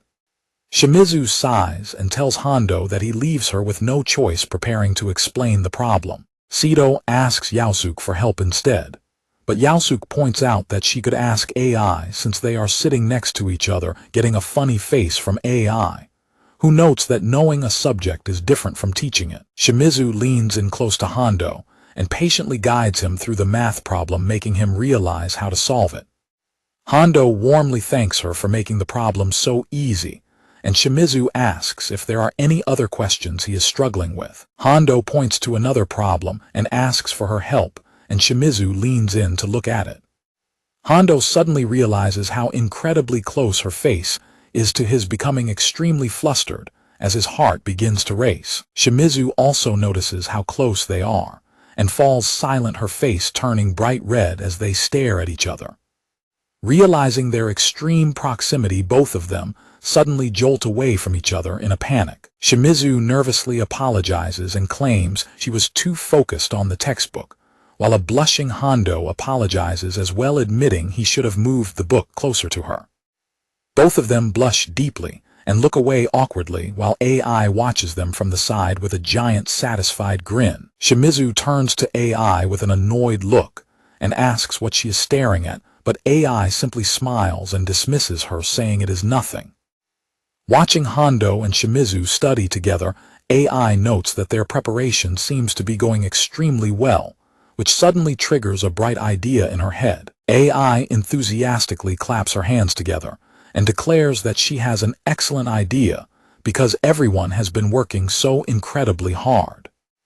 AI winks and points, announcing that she will officially give a special reward to whichever junior scores the highest on the midterm exams. When Hondo curiously asks what kind of reward she is offering, AI loudly boasts that she will grant them one wish for whatever they desire. All three juniors look at her in complete disbelief, muttering expressions of shock at her ridiculous offer. Yahello asks if she is absolutely sure about the offer, but AI confidently brushes his concern aside, stating that their juniors would never ask for anything troublesome. Sito then raises her hand, saying she has a quick question. Sito directly asks if a convenience store limited cream dorayaki and a matcha dorayaki would be acceptable as her wish. AI enthusiastically agrees that of course it is fine, sweat dropping slightly, as she notes that Sito must really love dorayaki, which a satisfied Sito happily confirms. Shimizu indifferently rests her chin on her hand and mutters that she doesn't think there is anything she would ever want from her sister, prompting a smug AI to ask if she is absolutely sure about that. AI winks slyly and states that she actually has one specific thing in mind, that she could help her with, leaving a suspicious Shimizu to ask what she means. AI leans in close to Shimizu and whispers her secret idea directly into her ear. Shimizu's eyes go wide in absolute shock and panic as she processes what her sister just whispered to her. Standing nearby, a confused Hondo admits to himself that he has no idea what AI suggested to her, but notes that Shimizu began studying incredibly hard ever since that whisper. Hondo notes that Shimizu studied with an intense, surprising vigor and urgency, making it difficult for him to even strike up a simple conversation with her. Hondo reflects that soon enough the midterm exams were finally completed as a tired Shimizu wipes her brow. Back in the club room, Yahello announces it is time to reveal the test results, and a confident AI steps forward to hers first. AI triumphantly flashes a peace sign and announces that she passed with flying colors by placing 18th overall, happily declaring her reward acquired as a supportive Hondo claps and praises her. Yahello warmly acknowledges her hard work, while AI turns her attention back to Yahello and asks him if he is proud of having secured first place. AI turns her attention to the juniors, declaring it is their turn to reveal their scores. Yahello asks how she knew his rank, and AI admits she overheard a teacher praising him, jokingly calling herself an eavesdropper. Sito goes first, announcing she secured 33rd place, and AI praises her hard work. Hondo excitedly jumps in next, declaring his victory with 27th place. AI notes Mio's defeat, but congratulates them both for making it into the top 40, while Shimizu quietly stews over Hondo's success. AI finally turns to her sister and asks for her results. Shimizu nervously reveals that she actually placed 3rd overall, leaving the rest of the club completely shocked by her incredibly high rank. AI loudly celebrates her sister's amazing achievement, officially declaring her the winner of their competition. Yahello calmly praises her excellent performance, while AI offers a bonus hug that Shimizu immediately and aggressively rejects. Hondo warmly congratulates her on the amazing score, and a blushing Shimizu softly thanks him. Hondo quietly wonders to himself what kind of reward she will actually ask for. He realizes that with a score like that she must have been incredibly excited when she found out, imagining her celebrating wildly in her room and shouting in victory. Shimizu recalls exactly what AI whispered to her, remembering the promise that if she scored the highest, AI would make sure to leave her completely alone with Hondo during the best moment of their stargazing trip. Fueled by the promise of being alone with Hondo and intensely determined, Shimizu pumps her fist and hypes herself up. Later, Shimizu rests her head on her hand in boredom while Sito quietly reads a book nearby. Sito mentions that Hondo is busy and will not be coming to the club, asking about AI and Yaosuke. Shimizu replies that their student council work is taking longer than expected. A brief, awkward silence falls over the room as the two girls sit alone together. Shimizu silently recalls seeing Sito talking to Hondo earlier and remembers that Sito was asking him for love advice. Frustrated by how casual Sito is acting after getting so close to Hondo, Shimizu resolves to confront her and calls out her name. Shimizu states that she has something to tell her, but Sito looks up in surprise and notes that, funnily enough, she also has something she wants to say to Shimizu. Shimizu boldly accepts the challenge, suggesting they both say their piece on the count of 3, which Sito quickly agrees to as Shimizu starts the countdown. On the count of 3, both girls loudly accuse the other of being completely in love with Hondo at the exact same time. Shimizu is thrown into an absolute panic, desperately wondering how Sito could possibly know her secret, while Sito remains confused by her explosive reaction. When a flustered Shimizu demands to know why she would think such a thing, Sito calmly holds up a finger and points out that the first clue was the timing of her sudden hairstyle change. Sito explains that Shimizu changed her look right after Hondo mentioned his preference for that exact hairstyle, causing Shimizu to gasp in complete shock. Sito holds up 2 fingers to point out that, secondly, Shimizu immediately went out of her way to watch the exact anime Hondo was talking about, before raising a 3rd finger to deliver her next point. Sito reveals that, thirdly, when Hondo mentioned wanting to eat a handmade lunch, Shimizu immediately made one for him, prompting an embarrassed Shimizu to yell at her to hold on. Shimizu frantically demands to know how Sito could possibly have found out about the lunch, but Sito simply covers her mouth and jokingly asks if she can exercise her right to remain silent. Shimizu aggressively orders her to spit it out, leaving Sito with no choice but to relent. Sito looks down sheepishly and confesses that AI actually asked her to keep a close eye on Shimizu. While Shimizu seethes in anger at her sister for orchestrating everything, she furiously snaps at Sito that she should have refused the request, though Sito admits she would have under normal circumstances. Sito explains that she was promised delicious dorayaki in exchange for the information, leaving a deadpan Shimizu to lament that she was sold out for simple sweets. Shimizu mentally curses her luck for being completely exposed by a dorayaki addict, but Sito quickly speaks up to address her again. Sito looks directly at Shimizu and calmly clarifies that she is actually not interested in Hondo.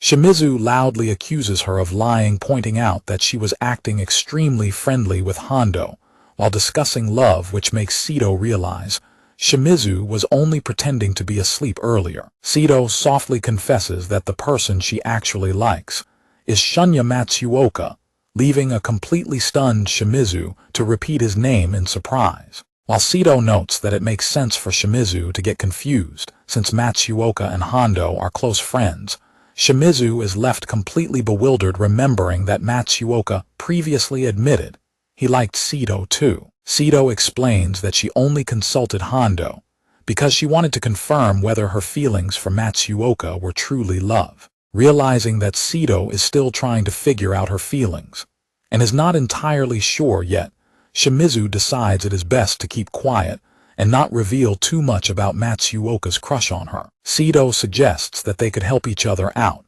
while Shimizu silently considers that, while she can easily get information out of Hondo, there is not much she can do regarding Matsuoka. Sito bluntly remarks that Matsuoka is actually afraid of Shimizu, prompting a dry reply that she could have sugar-coated it a bit before Sito apologizes and says she actually wants to ask for something else.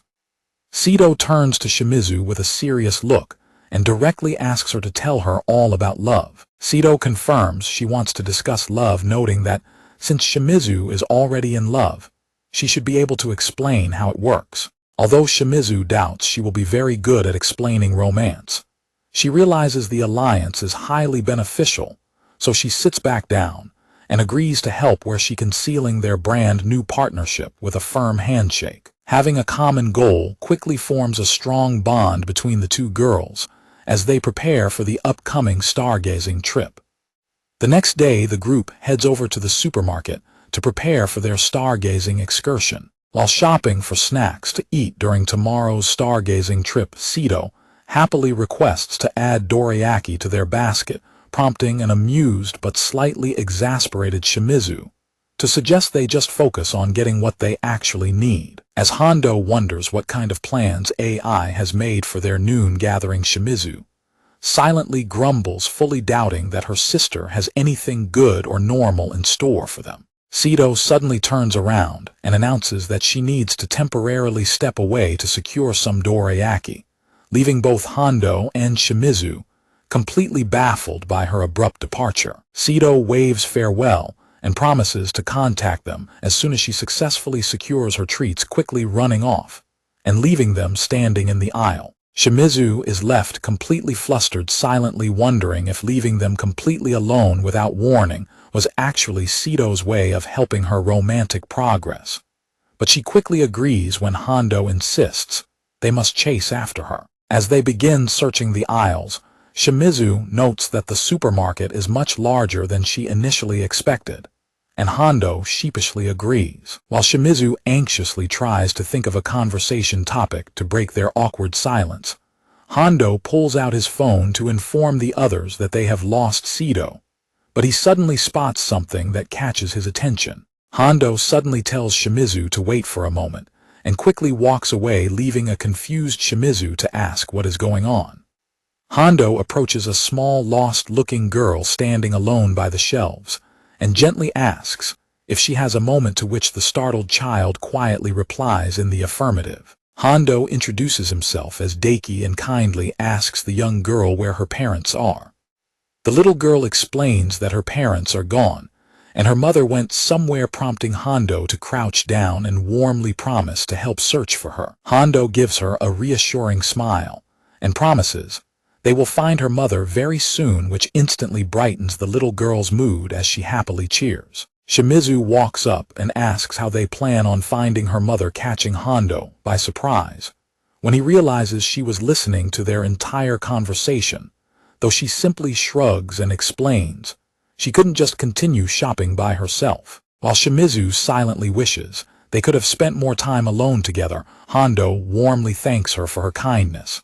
But their moment is interrupted when the little girl suddenly points at Shimizu and asks who the scary person is. Shimizu is struck with instant shock and slips into a state of deep gloom, internally admitting that she does act a bit tough, but finding it incredibly painful to be called scary by a little child. Hondo quickly reassures the young girl that Shimizu is actually incredibly nice and not scary at all, introducing her as Shimizu K-san and successfully comforting the child before they all set off together to search for her mother. Several minutes pass, and Hondo still cannot find Satsuki's mother, causing the young girl to grow increasingly dejected as Hondo watches in concern. Hondo tries to reassure her that they are looking everywhere and will definitely find her mother soon, prompting Satsuki to look up and ask if they can hold her hand. When a surprised Hondo asks if she wants him to hold her hand, Satsuki specifies that she wants Daiki to hold her right hand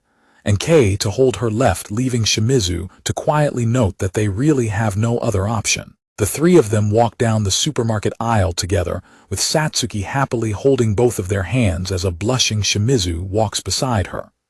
Satsuki smiles brightly and mentions that her mother and father often hold her hands just like this. Her casual remark immediately leaves both Hondo and Shimizu completely flustered, with each of them repeating their assigned parental titles in absolute embarrassment. A highly flustered Shimizu quickly tries to change the subject by asking where they should search next, but Hondo suggests taking a break to wait since her parents are likely searching too, which both Shimizu and Satsuki readily agree to. They find a nearby seating area where a highly energetic Satsuki stands before a sitting Shimizu and loudly demands that Kei play with her. Shimizu softly smiles at the request, but points out that playing would make them a nuisance to other shoppers, though she relents and asks what they should do after Satsuki promises not to run around.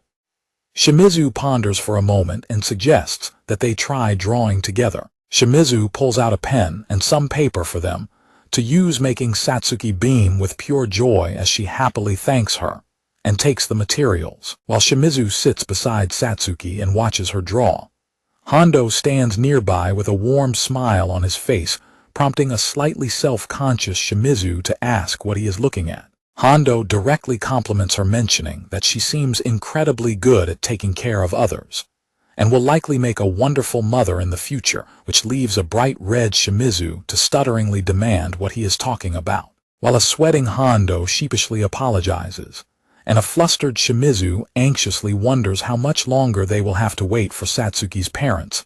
Satsuki proudly holds up her completed drawing and announces that she is finished. Both Shimizu and Hondo lean in close to get a good look at what Satsuki has drawn on the paper. Shimizu asks in surprise if the drawing is of them, which Satsuki happily confirms, prompting a delighted Hondo to praise her artistic skills, while Satsuki giggles proudly. Hondo suddenly notices a store announcement about a special discount sale happening nearby, catching him completely by surprise.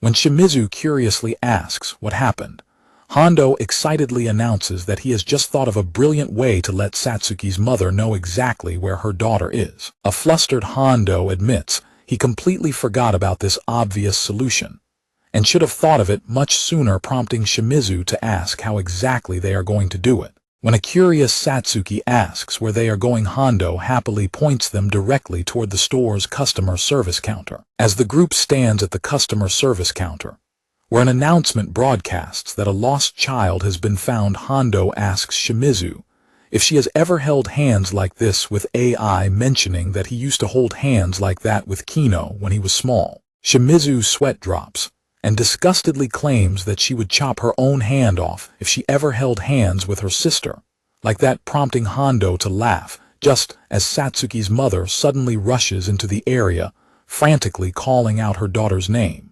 Satsuki turns around with a wide, joyful smile and tears of happiness in her eyes, loudly calling out to her mother.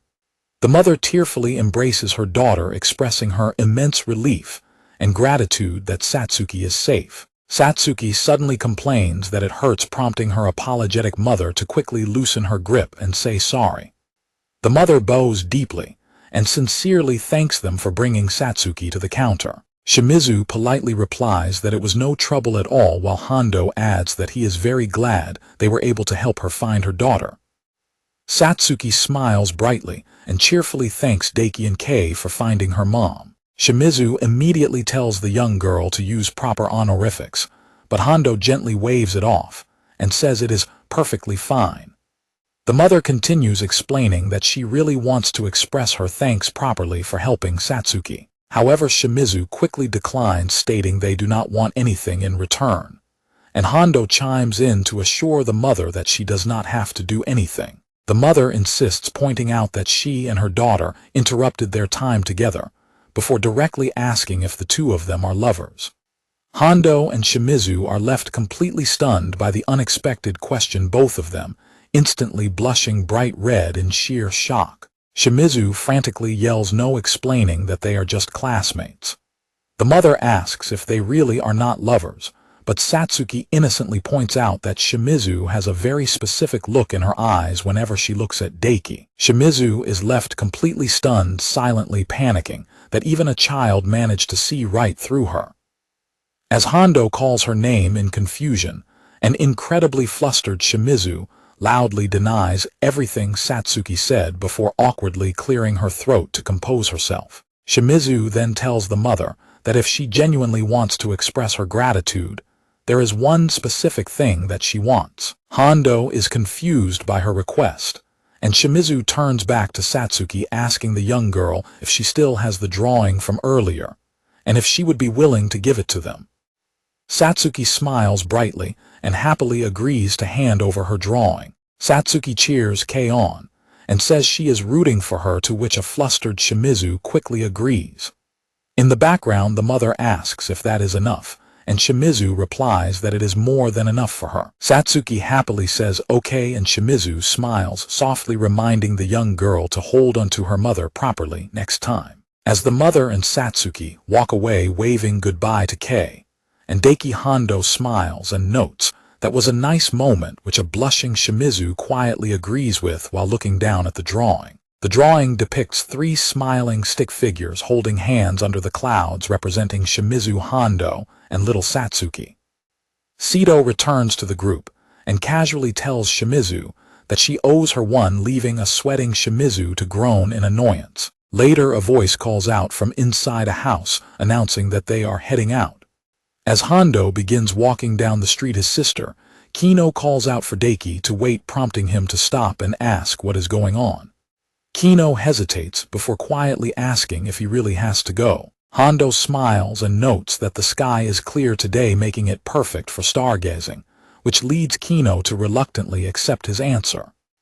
Meanwhile, Shimizu is styling her hair in front of a mirror, making sure to use the exact look that Hondo said was his favorite for this special day. With a determined look, Shimizu notes that today is finally the day they go stargazing, and confidently declares that she has made the perfect plan.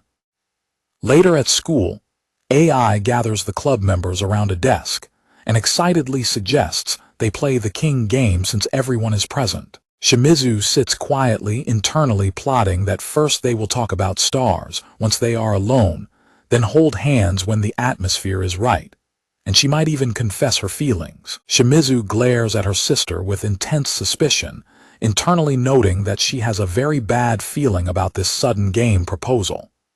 Yaosuk questions why they are playing the king game. AI explains that since Kei is good at sports and Yaosuk is good at trivia, she figured a luck-based game would be the fairest option, which Yaosuk admits is a fair point. AI holds up a handful of lots and asks if everyone agrees to play, offering to explain the rules just in case. AI explains that they will use the lots she is holding. She details that everyone draws one, and whoever gets the lot with king written on it becomes the king, who can then call out a number between 1 and 4 and issue an order to that person. AI holds up the lots to show the king mark and the numbers 1 through 4, reiterating that the person whose number is called must obey the order before officially declaring the start of the game. Everyone reaches in and quickly draws a lot at the exact same time, with AI loudly asking who got the king. Sito reveals that she is the king. AI excitedly tells Mio to go ahead and give an order, prompting Sito to ask if it can be absolutely anything. AI enthusiastically confirms with a thumbs up that it can be anything within reason. Sito calmly chooses number 2. A nervous Shimizu leans over and looks at Hondo's lot, realizing that he is holding the number 2. Shimizu silently wonders what kind of order Sito is thinking of, mentally threatening that Sito will have hell to pay if she gives Hondo a weird command. Sito calmly states that she wants something sweet if number 2 has anything on them, prompting a confused and exasperated Shimizu to mentally ask if this is Halloween. Hondo reveals he is number 2 and slides a packaged dorayaki over to Sito, asking if it is fine. Sito happily calls him an angel, and Hondo warmly replies that he is glad she likes it. As AI enthusiastically announces the start of the second round, Shimizu asks Hondo why he is carrying dorayaki around. Hondo sheepishly explains that Sito talks about them so much that she made him want to try one himself. Yaosuk raises his hand and asks if the ordered person has the right to refuse. AI notes that might be necessary and adds a rule that if everyone except the king and the selected person agrees, the order can be cancelled, which Yaosuk accepts before AI kicks off the round. After everyone draws their lots, AI eagerly asks who pulled the king. AI excitedly reveals that she is the king this time and looks around the room wondering aloud who she should choose, while Hondo watches nervously. Noticing Hondo flinch, AI teases that maybe she will pick him. Shimizu loudly insists that there is no way AI will pick the right number, but AI smugly wags her finger and tells her sister not to be so sure about that. AI proudly orders numbers 2 and 4 to go to the vending machine and buy some juice, while holding hands, prompting a sweating Hondo to reveal that he is number 4. AI playfully asks who holds number 2, and a completely stunned Shimizu reveals that it is her, allowing a winking AI to celebrate her successful plan to target Hondo. A flustered Shimizu angrily declares that something is fishy and demands to overturn the order. AI agrees to allow it only if Shimizu can convince Yasuke and Sito, but Hondo has already quietly bribed Sito by handing her some cash. Shimizu angrily yells at Sito, but Sito casually dismisses her concerns, stating that it is fine since it is a holiday, and there is hardly anyone around. An awkward silence falls over the room as the group waits for the final decision. AI cheerfully claps her hands together and declares the matter settled, ordering the two of them to go execute the hand holding command. Shimizu grumbles that she will remember this betrayal, while Hondo extends his hand toward her and gently suggests they just go get it over with. Shimizu holds up her hand and tells him to wait a moment, internally panicking that she cannot hold hands so suddenly, because she was planning to do it only when the mood was right during their stargazing trip later. Shimizu silently grumbles that, while it is nice of AI to help, she goes completely overboard. Hondo calls out her name in confusion, prompting Shimizu to quickly apologize and agree to go, as Hondo warmly tells her to give him her hand. Hondo gently but firmly grips her hand, catching Shimizu by surprise. Hondo quickly apologizes, but a flustered Shimizu immediately tells him not to apologize and demands that he not let go. With their hands tightly interlocked, Hondo and a deeply blushing Shimizu silently walk down the school hallway together. As her heart pounds wildly in her chest, a highly flustered Shimizu silently admits to herself that she is completely unable to look Hondo in the eyes. Feeling the intense heat radiating between their joined hands, Shimizu anxiously wonders to herself if Hondo has noticed how incredibly hot her hand is getting. Hondo and Shimizu continue to walk down the school hallway in complete silence. A highly flustered Shimizu silently panics, telling herself that she needs to say something to break the heavy tension between them. Just as Hondo begins to speak, Hondo notes that there are actually a lot more people around than he expected, considering what Sito had claimed earlier, to which Shimizu awkwardly agrees. Shimizu silently panics even more, noting to herself that the crowded hallway only makes the situation much worse. Hondo casually points out that she is wearing her hair differently today, prompting a nervous Shimizu to stammer and ask what it matters. Shimizu defensively asks if he has a problem with her hair, and Hondo quickly reassures her that he does not at all, trailing off to add another thought. Hondo smiles warmly and finishes his sentence, telling her that the new hairstyle really suits her. Shimizu's eyes go wide in complete shock as she processes his direct compliment. Shimizu quietly accepts the compliment and tightly squeezes Hondo's hand as they continue walking. Hondo winces and complains that she is gripping his hand too tightly, prompting a flustered Shimizu to quickly apologize before Hondo turns back and asks if she is feeling nervous. Looking away with a deep blush, Shimizu coldly tells him to shut up, which a sweating Hondo meekly accepts. They return to the clubroom, where an excited AI claps her hands together and praises them for a job well done. Shimizu firmly sets a juice can down on the desk and asks her sister if she is satisfied, which a smiling AI happily confirms while thanking her for the drink. AI teasingly interrupts and asks them exactly how long they plan to keep holding hands, making both Hondo and Shimizu realize they never let go of each other. They instantly snap their hands apart in sheer panic, and a furious Shimizu yells at a giggling AI to just get the lots ready for the next round. The group continues to play multiple rounds of the game together until another critical moment arises. AI happily announces that she is the king again and orders number 3 to pin number 4 against a wall and say something cool, while an angry Shimizu immediately accuses the game of being rigged. Hondo nervously raises his hand and reveals that he is number 3, while Shimizu looks down in absolute shock to see that she drew number 4. Shimizu furiously points at her sister and accuses her of cheating, demanding a check. AI smugly asks if she wants an explanation on how she knew, while Shimizu internally freaks out, realizing that getting pinned to a wall by Hondo might actually give her a heart attack, and that her sister has gone way too far. AI playfully winks and waves, telling Shimizu that she is leaving the rest of the situation entirely up to her. AI tells Hondo she will give him a good one, while Hondo asks what she meant by saying something cool. Shimizu internally panics, telling her to wait and wondering what she is going to make him say, adding that she is not ready. AI excitedly pulls Shimizu and tells her to move up against a wall, while a shocked Shimizu tries to tell her to wait. Hondo slams his hand against the wall next to Shimizu's head, leaving her blushing and startled as she stands pinned against the wall. Hondo leans in close and firmly tells her to stay by his side forever, declaring that he will never let anyone else have her. Shimizu's eyes go wide in absolute shock as she processes his intense words. AI suddenly yells cut and enthusiastically declares that was a good one.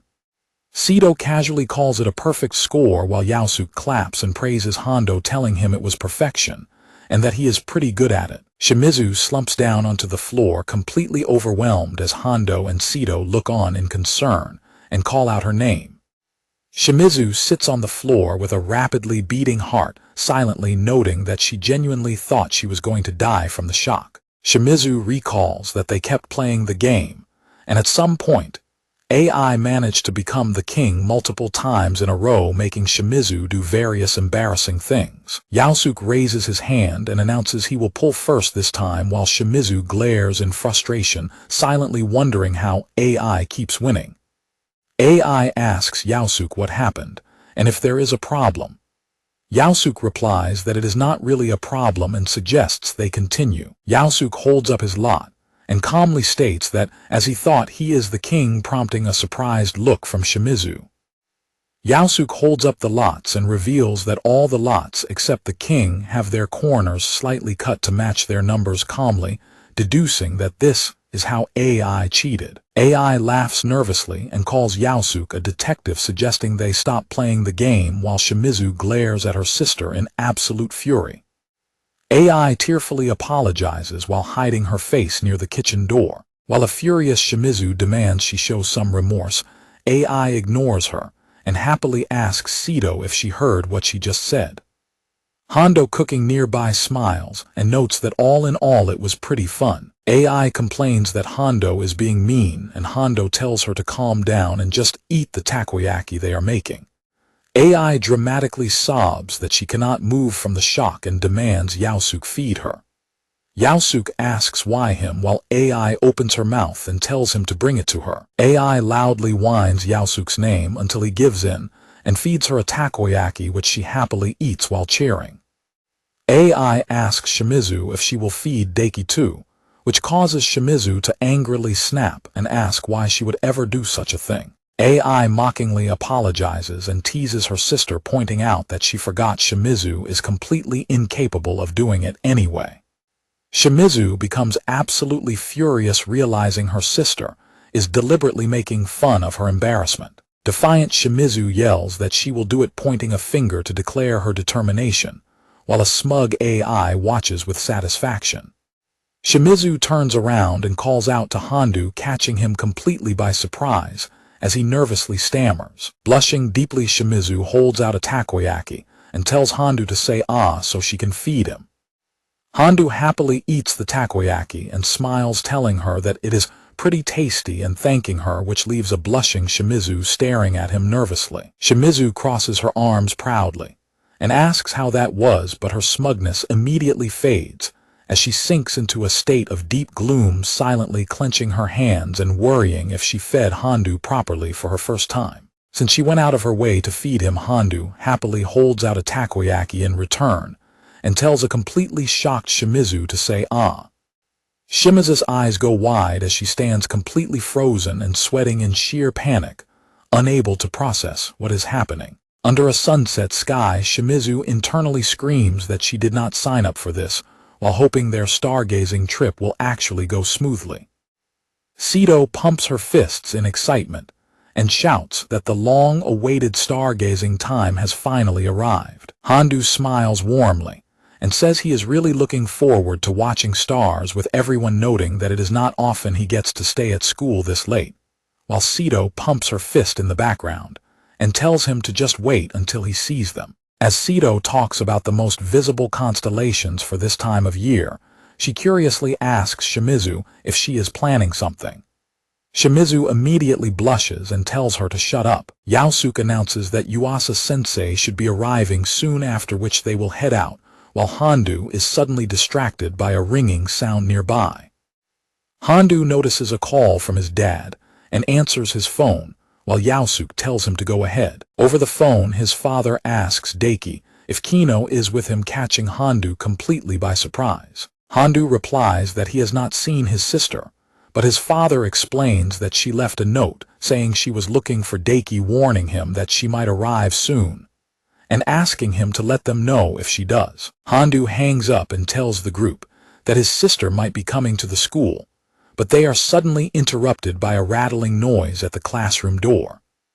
Kino slowly slides open the classroom door and peeks inside, prompting a surprised Handu to call out her name. Handu mentions that their father was worried about her, but Kino explains that she left a note.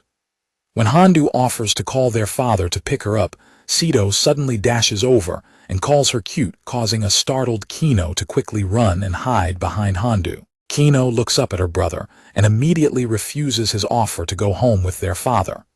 Kino stubbornly demands that she and Handu go back home together. Handu reminds her that he already told her he is stargazing tonight, but Kino whines and insists they go home, leaving a sweating Handu to note that while he is used to her whining, she has never been this stubborn before. Shimizu suddenly steps in and tells Kino to stop pestering him, but a dejected Kino quietly mutters that she is not doing anything of the sort.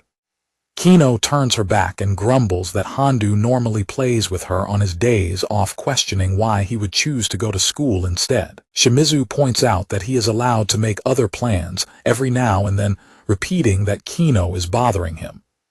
Kino angrily turns back and asks Shimizu if she forced Handu to come. Kino loudly accuses Shimizu of intimidating her brother into coming, because he is too kind to reject an invitation, shouting that there is no way he actually wants to be here, which prompts Handu to loudly call out her name in anger. An angry Handu points at Kino and firmly orders her to apologize to Shimizu-san. Startled by Handu's uncharacteristically harsh and loud voice, a completely shocked Kino shudders in fear. Tears well up in Kino's eyes as she suddenly turns around and dashes out of the room, leaving a panicked Handu to call out to her.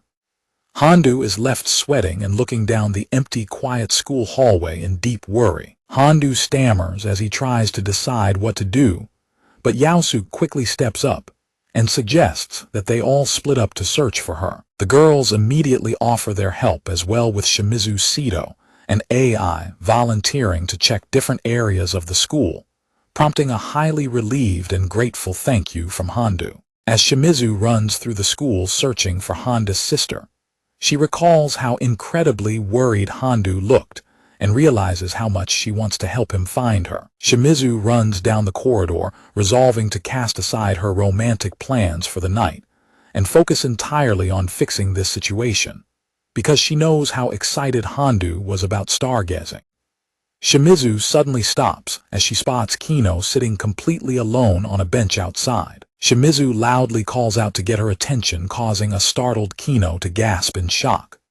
Shimizu apologizes to Kino for scaring her and urges her to come back since everyone is worried about her, but Kino simply looks away and refuses to go. Kino dejectedly mutters that Daiki is probably still mad at her and that she cannot go back, and when a sweating Shimizu reassures her that her brother is actually worried, sick, Kino loudly accuses her of being a liar. Kino tearfully screams that she has never seen her brother act so angry, before crying out that he does not want her around him anymore. While Shimizu is left flustered and confused by Kino's belief that she is no longer wanted, she tries to calm her down, but an angry Kino suddenly yells at her to give her brother back. Kino tearfully shouts that her brother was always by her side whenever their parents came home late, crying out to ask why he had to come to school instead.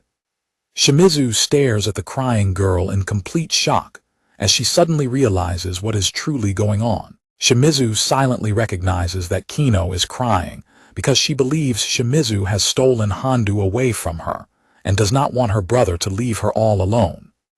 Shimizu realizes that she needs to sit down and explain the truth to the young girl to clear up the misunderstanding. Shimizu sits down next to Kino on the bench and tells her to listen closely, gently explaining that Handu truly cares about her, which catches Kino completely by surprise. Shimizu reassures her that Handu would never leave her alone, explaining that he always brings her up in conversation, and that anyone can easily tell how much he cherishes her. Shimizu explains that Handu is definitely not leaving her behind, gently suggesting that maybe Kino can let him go out to have fun with his friends every once in a while. Kino tearfully looks up and asks if her brother will truly forgive her, and an anxious Shimizu quickly reassures her that of course he will, telling her to stop crying. Shimizu pulls the crying girl into a warm embrace to comfort her, gently suggesting that they head back inside once she has calmed down, which a tearful Kino quietly agrees to do. Back inside the school corridor, a highly anxious Handu suddenly spots them and calls out his sister's name in relief. Handu quickly runs over and wraps Kino in a tight hug, tearfully declaring how incredibly glad he is that she is safe, while a startled Kino mutters his name. Handu sincerely apologizes to her for losing his temper earlier, but Kino quickly shakes her head in tears and admits that it was actually entirely her fault. Standing side by side in the hallway, Handu and Kino bow deeply together to sincerely thank everyone for helping search for her, while Sido and Yaosuke warmly reply that they are just glad she was found. AI adds that it was only natural to help a friend, and Shimizu quietly notes that she was simply repaying Handu for his past help. Kino suddenly approaches Shimizu and bows deeply before her, loudly apologizing for having been so mean to her earlier. Placing her hands on her hips, Shimizu casually tells her not to worry because she is not actually angry, prompting Kino to ask if she will officially forgive her. Kino cheerfully thanks Shimizu, prompting Shimizu to tell her she doesn't need to speak so formally and can talk normally. Kino happily agrees and mentions she has one more thing to ask.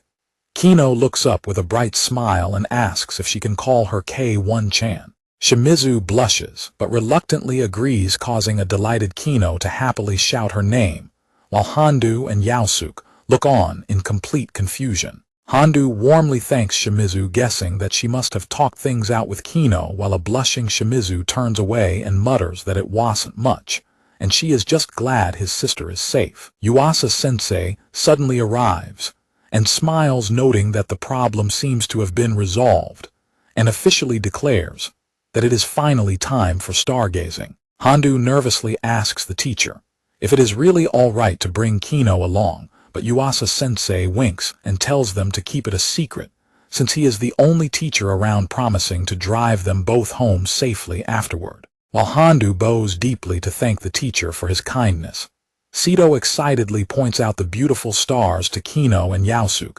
explains that both spring and summer constellations should be visible right now. Sido points out spring constellations like Great Bear and Little Bear, as well as Cygnus for summer, explaining what the sky looks like when the seasons transition. Handu remarks that Shimizu knows quite a lot, and she blushingly explains that she read up on constellations because they were going stargazing, prompting Handu to smile and note how serious she is. Shimizu awkwardly asks if there is anything wrong with that, but Handu smiles warmly and tells her that he thinks it is actually a very nice part of her character. Shimizu blushes deeply and falls silent, while the rest of the group quietly looks up at the starry sky together. Sido points out the spring and summer triangles, explaining that Vega and Altair represent Oriheim and Hikoboshi, while pointing toward the Milky Way. Handu mentions that it will soon be July, meaning it is almost time for Tanabata. Shimizu notes that is the best time to see the Milky Way, prompting an excited Handu to say it would be nice to go stargazing then too.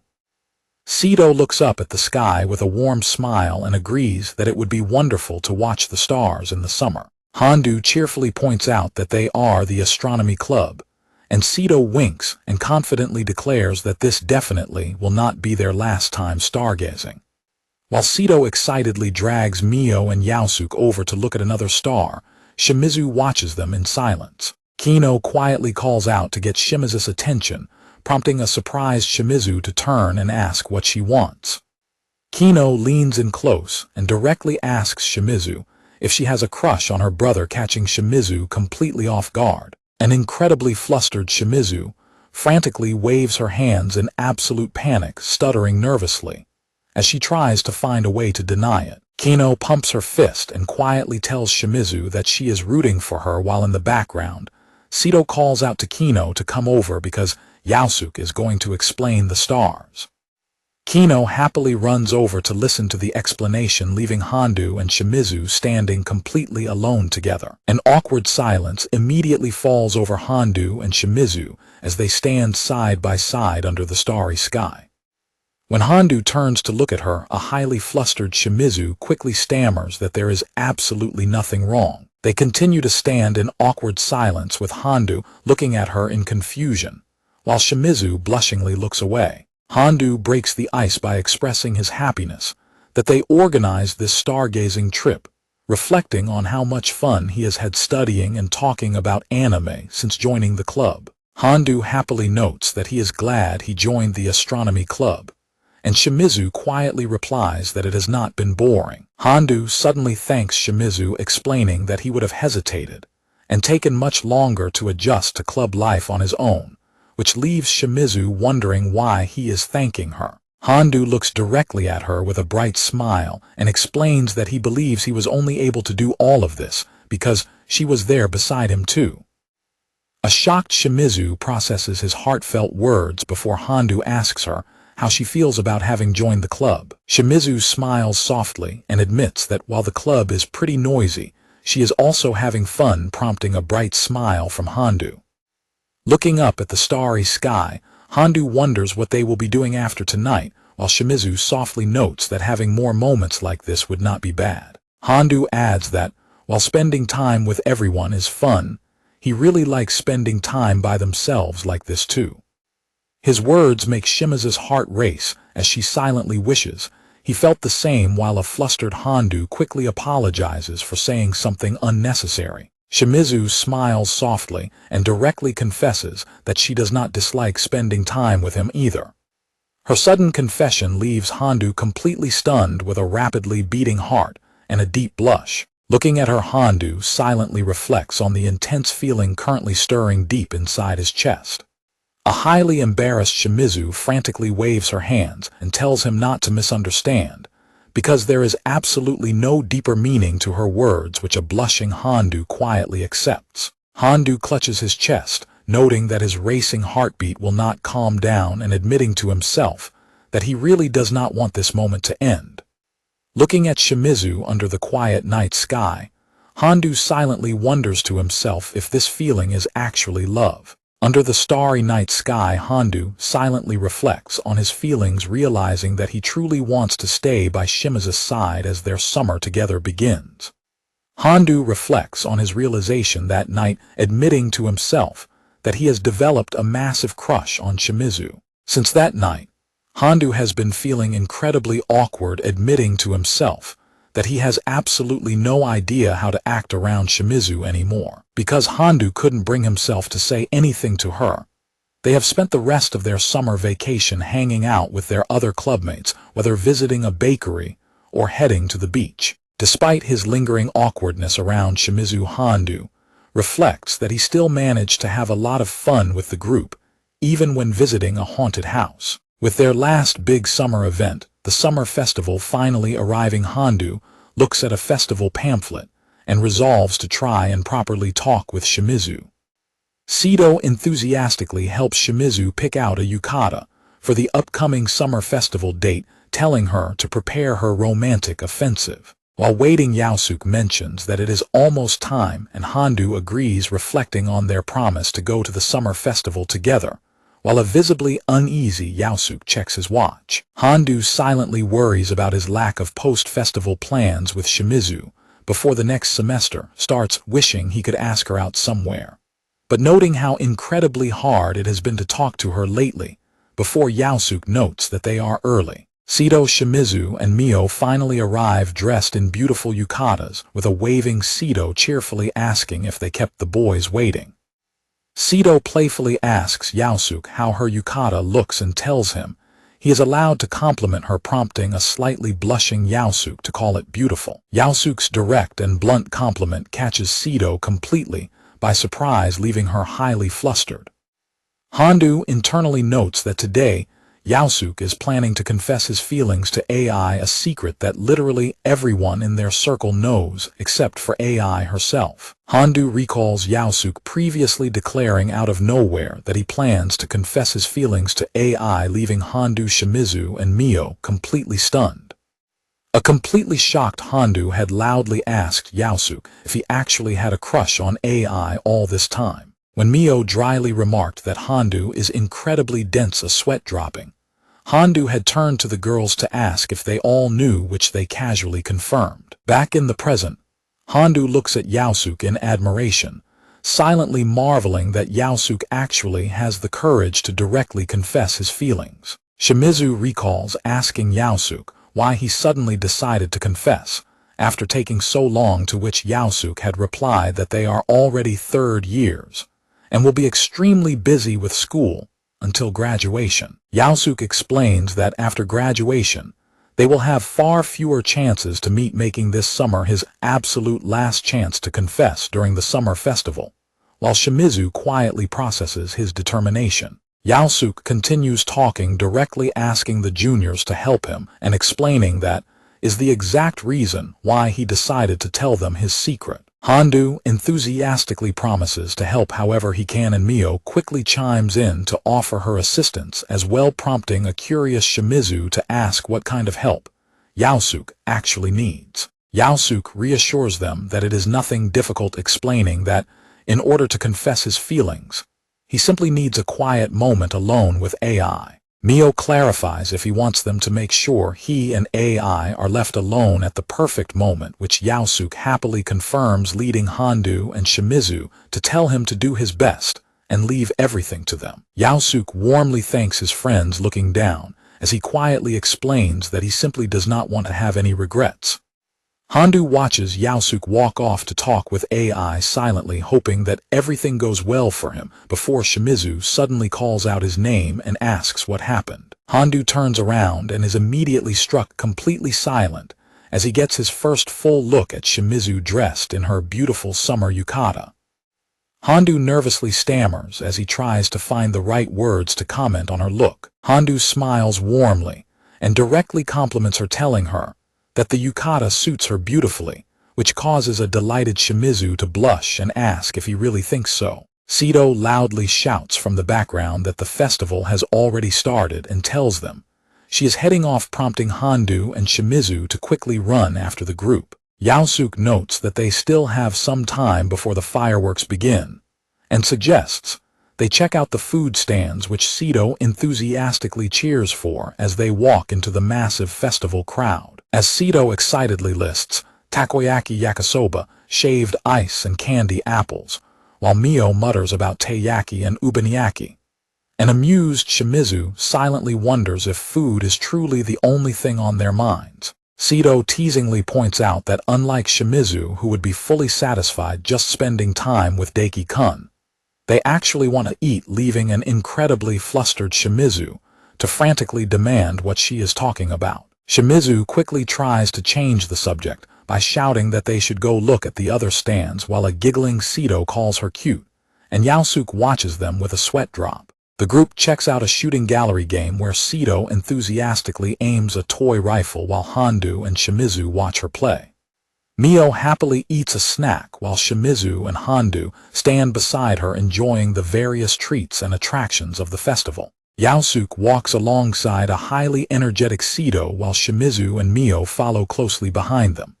A highly nervous Yaosuke walks forward, sweating slightly, as he silently prepares himself for his upcoming confession. Hondo observes Yaosuke's tense behavior, from behind, silently noting to himself that Yaosuke has been on edge since the very beginning of the day. While watching Shimizu and Mio talk nearby, Hondo holds his chest and silently reflects that he now fully understands how much courage it truly takes to tell someone how you feel. Yaosuke watches AI laugh happily with the others and considers talking to her, but decides to leave her be since she seems to be having so much fun. Hondo watches Yaosuke from a short distance and silently decides not to interrupt him, confident that Yaosuke will be perfectly fine. Sito points out that the fireworks are starting soon, and they need to find a good spot, prompting AI to suggest they go look, while Yaosuke waves to the juniors and promises they will let each other know if they find a good place. Yaosuke bids the juniors farewell and walks off with AI, leaving Hondo, Shimizu, and Mio behind, waving goodbye.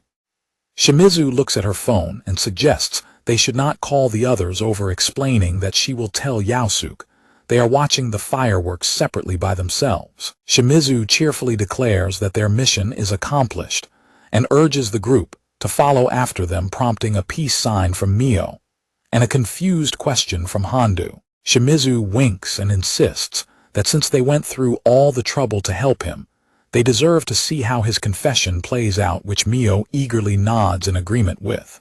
Shimizu confidently tells them to follow her, while a nervous Hondo asks if it is truly all right to spy on them. Hondo desperately calls out for them to wait as Shimizu and Mio run ahead under the evening streetlights.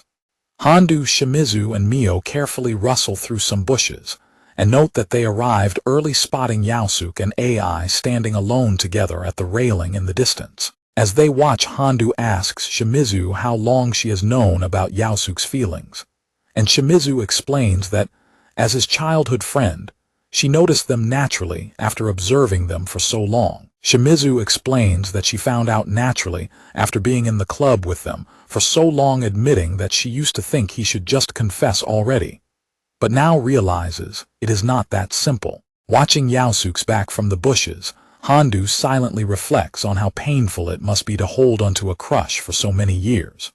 Shimizu watches them closely, noting that actually going through with a confession requires incredible courage, though she silently believes Ai's answer is already obvious. While the three juniors watch silently from the bushes, Hondo admires Yaosuke's bravery and silently hopes that he will also be able to gather the courage to confess to Shimizu someday. Standing by the railing, AI spreads her arms wide and happily declares that they will have a perfect view of the fireworks from their spot. AI suggests they might want to call the others so they can watch together, though she admits she wanted to leave Shimizu and Hondo by themselves, but Yaosuke replies that he just received a text from them. Yaosuke checks his phone and explains that the others found a spot far away and want to watch separately, leading AI to wonder if Mio orchestrated it to leave Shimizu and Hondo alone. AI cheerfully concludes that they should not interrupt them, happily declaring that they will just watch the fireworks by themselves instead.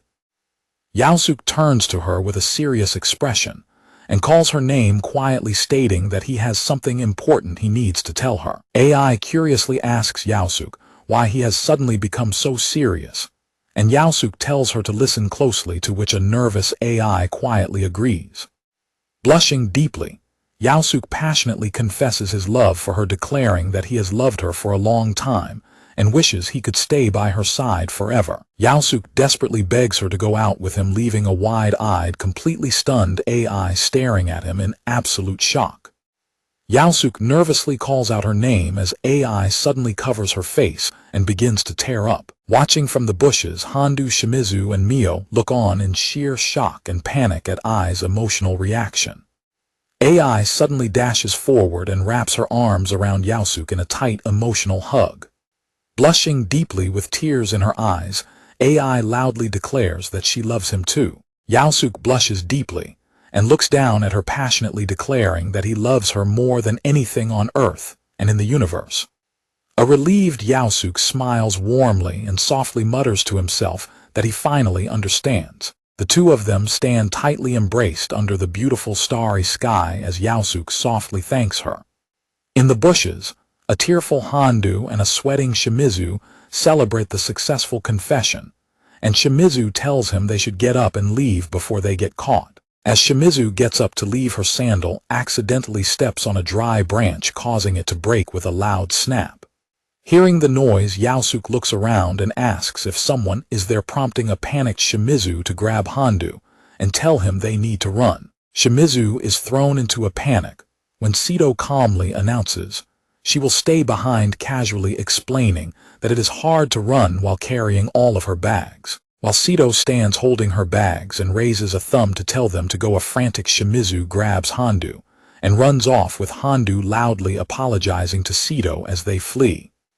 Sito stands completely alone under the trees holding her bags with a calm smile and silently telling them to take their time. And out of breath, Handu stops to rest by a bench, while Shimizu looks back, internally thanking Sito for going out of her way to help them.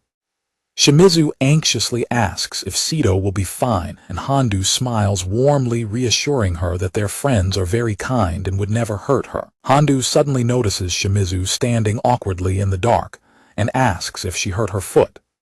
Shimizu smiles sheepishly and shows him her foot, explaining that she is not used to wearing sandals and had to run so suddenly. Handu points out that her foot looks painful and tells her to wait for a moment, catching a confused Shimizu by surprise. Handu crouches down with his back to her and invites Shimizu to hop onto his back. An incredibly flustered Shimizu blushes deeply and frantically objects, insisting that there is absolutely no need and that it is no problem at all. Handu insists on carrying her to a bench and letting AI know afterward, but Shimizu stubbornly replies that she can easily walk to a bench by herself. Handu turns back with a worried expression and admits that he simply does not want to see her deal with the pain. Shimizu points out that they are basically the same height and questions whether he will actually be able to carry her. Handu proudly counters that he is a guy and is fully capable of carrying a girl, prompting a blushing Shimizu to warn him that she will send him flying if he complains about her being heavy. Shimizu reluctantly climbs onto his back, and a smiling Handu gently carries her forward. As they walk down the path, Handu smiles and mentions how glad he is that Yaosuke's confession was successful. Shimizu warmly agrees, noting that it is a massive relief after watching the two of them for such a long time. Handu praises the confession as being incredibly cool, but silently wishes that he had the courage to do the exact same thing. Shimizu blushes deeply and softly asks him if he ever wonders what they look like to other people right now. Handu guesses that they probably look like a couple, and when he nervously asks if she is fine with that, even though they are not dating, a blushing Shimizu replies that she does not mind. Handu blushes and softly admits that he does not mind either, silently reflecting that it is actually exactly what he wants. A massive firework suddenly explodes in the night sky directly above them as Handu continues to carry her. Realizing the fireworks have already begun, a startled Shimizu quickly apologizes, but Handu warmly tells her not to worry. Handu looks up at the sky and happily remarks that he is truly glad to have a chance to watch the fireworks with her. A deeply blushing Shimizu starts to confess that it is because of his kind behavior, but she quickly cuts herself off and tells him to never mind when Handu asks what she meant. Shimizu quietly calls out his name, prompting Handu to ask what is on her mind. Shimizu blushes intensely and softly asks if they can watch the fireworks together next year too. Handu smiles warmly and happily agrees, while Shimizu holds onto him tightly. As they watch the spectacular fireworks explode in the sky, Handu silently hopes that next year he will be able to invite Shimizu as his girlfriend. Matsuoka smiles and asks Handu if he has finally realized that he has a crush on Shimizu. Handu quietly looks up and confirms that he does indeed have a crush on her. Matsuoka apologizes for keeping him waiting, but Handu tells him not to worry, prompting Matsuoka to smile and note that he knew Handu would realize his feelings sooner or later. Matsuoka sits down across from Handu and asks what he plans to do next, wondering if there is something specific Hondo wants to do with Shimizu. Hondo looks down, thoughtfully explaining that he wouldn't exactly call it a specific plan of action, but his thoughts are interrupted by a memory. He recalls the sweet moment when Shimizu softly asked him if they could watch the fireworks together next year too. Hondo looks up with complete determination and declares that he simply wants to stay together with her. Matsuoka smiles warmly and tells Daiki that he has really changed, catching Hondo by surprise. Matsuoka winks playfully and remarks that love has clearly left its mark on him, leaving a confused Hondo to ask what he means. Later, Shimizu stands in her room holding a pillow tightly, confidently declaring to herself that she is not sleepy at all and can easily stay up past midnight. AI suddenly bursts into her room, pointing at her and loudly declaring that Shimizu has a brand new mission to complete. Shimizu asks what she wants so suddenly, and a sniffling AI explains that she will soon be busy focusing on her entrance exam preparation and won't be able to help her as much. AI passionately declares that she must push Shimizu into action before she gets too busy, leaving a sweating Shimizu to ask what this mission is supposed to be. AI dramatically points at her and commands her to have a video call with Daiki-kun, catching a startled Shimizu completely off guard. AI eagerly explains that talking with her crush until she falls asleep will surely bring them much closer, asking if she needs help setting it up, which leaves Shimizu quietly contemplating the idea. Shimizu confidently agrees to do it, telling her sister that she doesn't need to worry about her because Sito and Kino have already promised to help. AI smiles warmly at her sister and notes how wonderful that is. Shimizu angrily yells that she would never come crying to her, but AI giggles and reassures her that she is always welcome to do so, before telling Shimizu to stay focused on her entrance exams. The next day, the school term finally resumes and the students return to their classrooms. Hondo walks into the classroom and warmly greets Shimizu, who casually looks up from her desk and quietly replies. While Shimizu anxiously wonders how she should bring up the video call invite, Hondo casually asks her if she completed the math homework, mentioning that it seemed pretty difficult. Shimizu silently reflects on the fact that she has never actually invited him to anything before and decides that she needs to be much more aggressive to make it happen. Hondo notices her deep in thought and asks if she is all right, causing a startled Shimizu to quickly insist that she is completely fine. Shimizu quietly looks away and confesses that she was indeed thinking about something, and Hondo calmly accepts her response. Shimizu curiously asks why he is not pushing her to find out what she was thinking about, and Hondo admits that while he is curious, he has his reasons. Hondo smiles warmly and explains that if she does not want to talk about it, then he feels he should not try to force it out of her. Shimizu stares at him in complete silence, deeply touched by his considerate words. Shimizu firmly tells him that she will definitely let him know what she was thinking about today, so he should just wait. When Hondo tells her that she does not have to force herself to explain, Shimizu stubbornly insists that she will, leaving a sweating Hondo to agree to wait. Shimizu resolvedly tells herself that there is absolutely no turning back now, and that she must find the courage to ask him today. Later that afternoon, Hondo quietly works on his studies while a silent Shimizu sits at the desk beside him.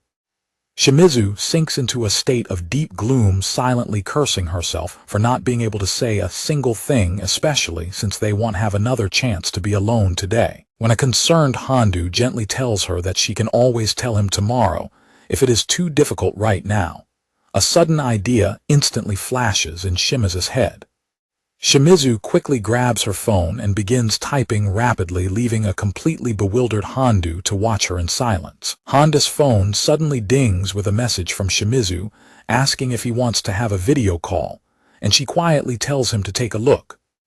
Hondo looks at the message on his phone and bursts into a happy laugh. An incredibly flustered Shimizu angrily demands to know what is so funny, prompting an apologetic Hondo to quickly say sorry. Hondo warmly explains that because she was hesitating so much, he actually thought she had something much more serious to discuss. Hondo happily agrees to the video call, leaving a silent Shimizu to process his quick acceptance. While Handu checks his phone to see when they should do it, a blushing Shimizu softly suggests this Saturday night. Handu happily agrees and tells her to let him know later what time works best as they prepare to head home under the evening sky. Later that night at home, a restless Shimizu paces back and forth in her room, deeply worrying about the upcoming call. AI suddenly bursts into the room, causing an angry Shimizu to yell at her to knock, while an apologetic AI quickly says sorry. AI notes that the mission seems to be progressing well, though she points out that Shimizu came home with a very worried look on her face. AI enthusiastically celebrates when she finds out that Shimizu already successfully asked him, though a nervous Shimizu quickly tries to explain that she still has a problem. Shimizu blushingly wonders what she should do about her clothes, and when a giggling AI teases her for coming to her for help, Shimizu defensively barks that she is only asking for her opinion. AI winks and points enthusiastically, suggesting that she wear some cute nightwear for the call. A startled Shimizu loudly protests, but AI points out that since it will be night, he will likely be dressed in casual clothes too, which Shimizu reluctantly agrees with. AI giggles and teases that Shimizu will probably be the one who gets flustered, while Shimizu blushingly imagines Handu dressed lightly in just a simple t-shirt. AI teases her for letting her imagination run wild, but a bright red Shimizu frantically objects, yelling that she has already seen him in swim shorts, and a simple t-shirt would be nothing. Shimizu anxiously wonders what to do next, but a highly energetic AI suggests they go out and buy new matching nightwear tomorrow. Shimizu frantically tries to object, but AI simply runs out of the room and shuts the door, calling back that they are going tomorrow. On the night of the call, a deeply blushing Shimizu stands in her room, wearing a beautiful new white nightgown, admitting to herself that they bought it in the end. Shimizu nervously looks at her reflection and wonders if the outfit is too much, noting that she still has time to change, but secretly admitting she really wants to charm him. Pumping her fists with sheer determination, Shimizu tells herself to stay strong, push forward, and do her best, noting that Handu is far too dense to notice her feelings otherwise. Shimizu sits in her room wearing her nightgown when her phone suddenly begins to ring, throwing her into an instant state of sheer panic. Shimizu nervously presses the accept button on the screen and answers the call, shakily greeting Handu on the other end. Handu's face flashes onto the screen with a warm smile, and he politely greets her while asking if he arrived on time. Shimizu quietly replies that he is on time, but Handu suddenly falls completely silent, staring at her through the screen in wide-eyed shock. Seeing his blank, frozen expression, a panicking Shimizu demands to know what is wrong, anxiously wondering to herself if she successfully managed to charm him. Handu blushes slightly and bashfully confesses that he was simply thinking about how incredibly cute she looks in those clothes. Shimizu's face flushes bright red as she celebrates her massive victory, triumphantly declaring to herself that she actually did it.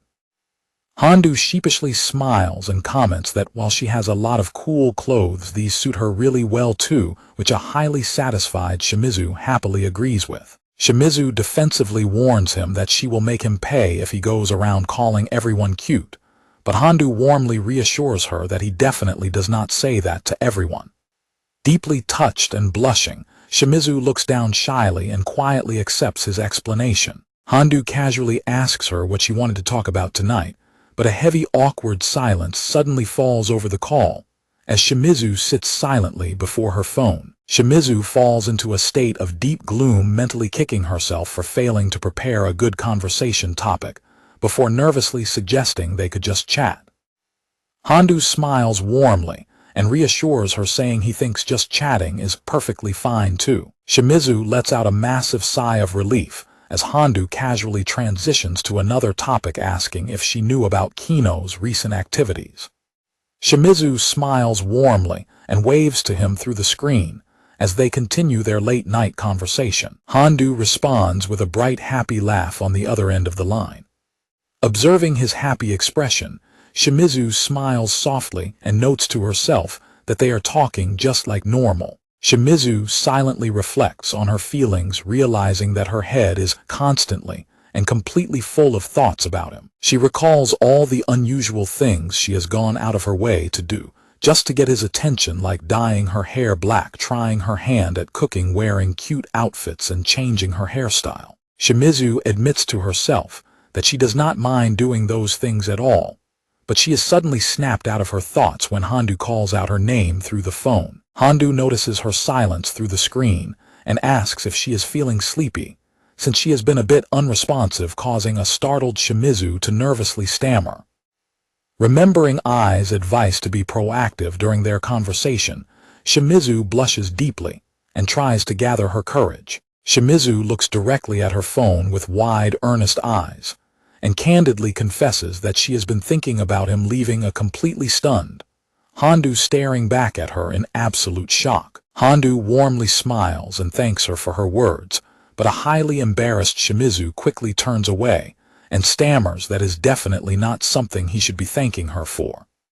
Handu explains with a gentle smile that he is simply happy, adding that her words genuinely made him feel warm inside. Handu continues, admitting that he sometimes gets a specific feeling when he talks with her, which leaves Shimizu confused, until he explains that it feels as though the emptiness inside him is completely filled by her words. Handu looks warmly at the screen and softly tells her that she is changing him more and more.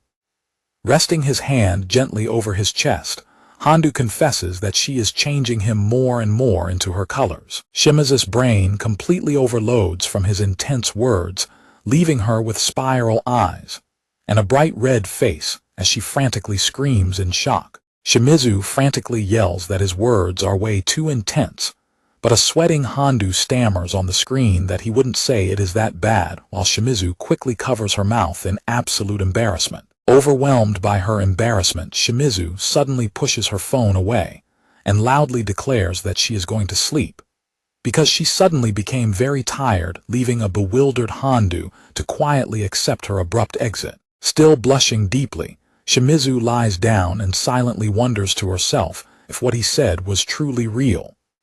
After quickly shouting a final goodnight to Handu, Shimizu face plants onto her bed with a loud thud as the call officially ends. Shimizu tightly holds onto her long hair as she lies in bed, fondly remembering Handu's words about changing into her colors, and realizing that she feels exactly the same way. Completely overwhelmed by his romantic words, deeply blushing, Shimizu curls up on her bed and hides her face, feeling entirely knocked out by her emotions. A few days later, Shimizu stands holding a party popper in preparation for an urgent new mission to celebrate her upcoming birthday party. A few days prior at school, AI had smiled brightly and enthusiastically extended an invitation to Handu, Sido, and Mio to attend Shimizu's upcoming birthday party. When a surprised Handu asked if she meant Shimizu's birthday party, AI happily confirmed it, explaining that the party is scheduled for this Saturday and that everyone is coming. Both Handu and Mio quickly agreed that Saturday works perfectly for them, prompting a delighted AI to declare the matter officially settled just as a curious Shimizu walked up and asked what they were talking about. Handu politely raises his hand and asks if it is all right to bring Kino along, and while AI internally notes that Kino has been absolutely obsessed with her sister lately, a slightly blushing Shimizu silently thinks to herself that she would actually be very glad to see the young girl. Since Shimizu has agreed, AI happily promises to let everyone know there will be 6 people attending the party, and a grateful Handu thanks her. With the plans successfully finalized, AI happily bids everyone farewell and says she will see them all on Saturday. Following the unexpected invitation, Saturday finally arrives, and Handu and Kino walk down the street together on the day of the party. Handu warmly mentions how much he is looking forward to Shimizu's birthday party, and a beaming Kino happily agrees. Handu holds his gift bag and quietly worries to himself if Shimizu will actually like the present he picked out so carefully. Kino excitedly cheers that she is looking forward to seeing K1-chan, and Handu smiles and asks if she made sure to bring her present. Kino happily confirms that she did and expresses complete confidence that Shimizu will love it, while Handu silently hopes that Shimizu will be pleased with his gift as well. Shortly after their arrival, the birthday candles are blown out with a quick huff. Everyone claps enthusiastically and loudly cheers to wish Shimizu a very happy birthday as they gather around the table. As Shimizu warmly thanks everyone, her mother kindly offers to take the cake and go cut it into slices. AI smiles brightly and holds up a sketchbook, excitedly proposing that they all play a game of Pictionary together. While the group agrees that it sounds like a lot of fun, AI hands out sketchbooks to everyone and enthusiastically declares the start of their team match. AI and Mio team up for the first round, and after checking their assigned word on a phone, a determined AI raises her marker and loudly declares the start of the game. Mio silently holds up her sketchbook, showing a highly abstract drawing of two eyes staring out from a solid black block, leaving a sweating Handu completely baffled. In contrast, Shimizu proudly holds up her neatly drawn picture of a cute striped cat, which wins praise and laughter from AI as Yaosuke and Handu look on. Kino also proudly shows off her own drawing of a smiling cat face, happily smiling beside a supportive Shimizu who holds the sketchbook with her. As AI cheerfully declares that the round was fun and prepares to announce the next game, the door suddenly opens, and Shimizu's mother peeks in, politely asking Handu if he has a spare minute. She explains that her husband has just returned home and would like to have a private word with Handu, catching the entire room completely by surprise. Handu nervously stammers to ask what her father wants to discuss, but when her mother replies that she doesn't know, a highly anxious Shimizu directly asks him if he did something wrong, prompting a panicked Handu to wave his hands and insist he has no idea. Handu sinks into a state of deep anxiety, frantically worrying to himself if he committed some unknowing rudeness, or if Shimizu's father is going to reprimand him for visiting a girl's house. Shimizu curiously asks what her father wants to tell Handu, and why they cannot just talk here, but her mother explains that he highly insisted on it being a private conversation between just the two of them. Sito comments that such behavior is very unlike her father, while her mother turns back to Handu and directly asks him if he is all right with going out to speak with him. Although Handu silently admits to himself that he cannot imagine why her father would call him out in particular, he realizes that refusing his invitation without even hearing what he has to say would be incredibly rude. Handu nervously agrees to go sweat-dropping as he silently admits that he would actually like to have a proper talk with her father as well. When a visibly worried Shimizu asks if he is truly going to be okay, Handu gives her a reassuring wave and promises that he will be back very soon. Handu steps out into the hallway and politely greets Shimizu's father as they stand face to face. Her father warmly greets Daiki, introducing himself as Kei's father and apologizing for interrupting their party, which Handu quickly tells him not to worry about, before asking what he wanted to discuss, only for her father to reply that it is about Kei. Handu is left completely surprised, quietly repeating her name in confusion. Her father looks down and explains that ever since Kei was a little girl, she has always struggled to interact with other people. He notes that everything has completely changed this year, as she has finally started to form deep friendships and associate with people outside of her immediate family. He suddenly bows deeply in front of Handu and sincerely expresses his gratitude to him. Handu frantically waves his hands in absolute panic, stammering that he hasn't done anything to deserve such a thank you, but her father explains that AI told him it was all thanks to Daiki simply talking with her. He gently explains that, while Handu might not think of his actions as anything special, simply talking with her has actually been an incredibly major and life-changing thing for Kei. When her father notes that their whole family is deeply grateful, a highly flustered Handu smiles warmly and admits that the feeling is entirely mutual, explaining that thanks to Shimizu, he has been having an incredible amount of fun too. Her father kindly remarks that he is very glad to see him express his feelings with such a genuine smile, leaving a highly relieved Handu to clutch his chest and silently note that Shimizu's father is actually not scary at all. Just as Handu relaxes, her father holds up a finger and mentions that he has one final question for him, directly calling him by his name. Looking directly at Handu, her father bluntly asks what he truly thinks of Kei. Handu instantly blushes bright red and stammers in absolute embarrassment, prompting her father to look down and quickly apologize, admitting that he really should not have asked such a personal question. He gently tells Handu that he does not have to answer him, just as Shimazu's mother pokes her head out from the doorway and warmly scolds her husband for putting Daiki on the spot. Her father rubs his head and apologizes for his mistake, while a highly flustered and blushing Handu quickly waves his hands to assure him that it is completely fine. Her father tells Handu that he can head back to the party now, and as Handu walks away, he silently notes that it is finally time to hand out the presents, while her father watches him with a warm smile. Inside the room, Mio hands over her birthday present to a surprised Shimizu, while Sito and Yaosuke watch with warm smiles.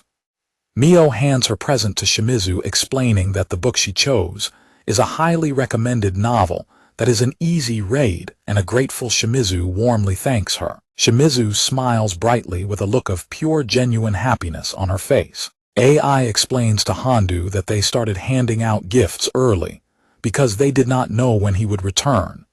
And as Handu tells her it is no problem, he notices Shimazu's happy expression and nervously wonders what she will think of his present. AI smiles warmly and announces that only Daiki-kun and Kino-chan have presents left to give, asking who wants to go first.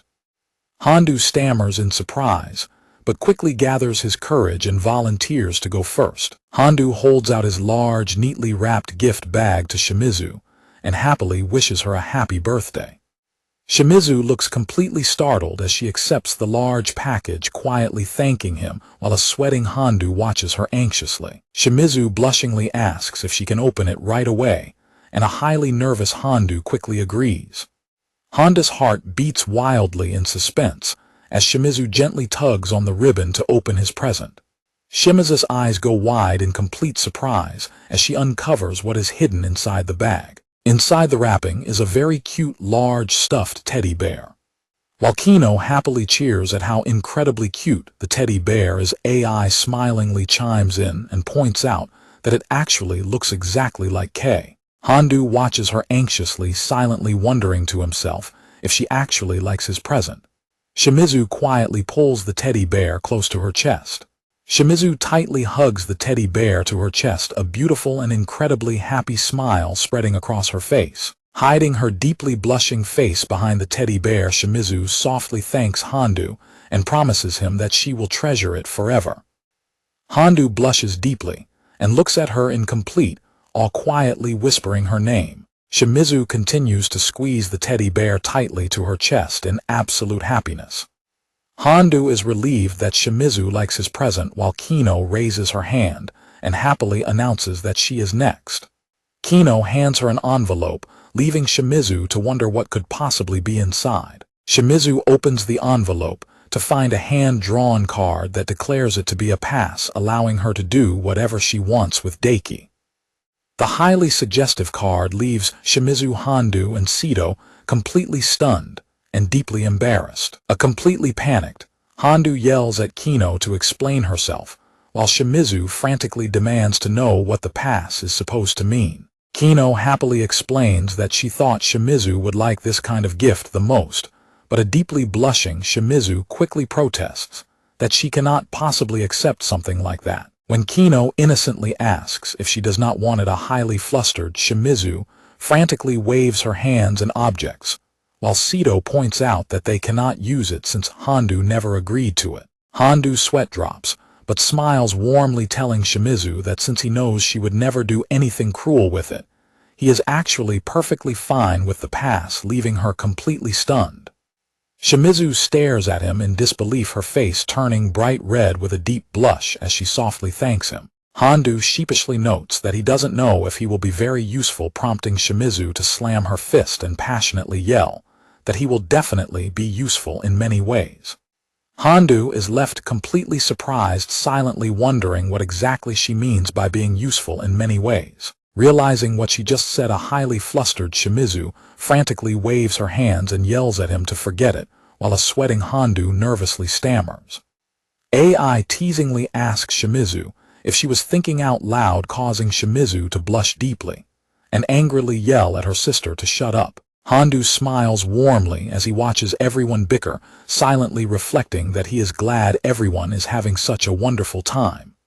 Later on, the two teddy bears sit side by side on the shelf, matching each other perfectly. The two cute teddy bears look out into the room together. Shimizu looks at her new teddy bear with a gentle, affectionate smile. Shimizu happily thinks to herself that the birthday party was incredibly fun and will keep her in a good mood for a long time.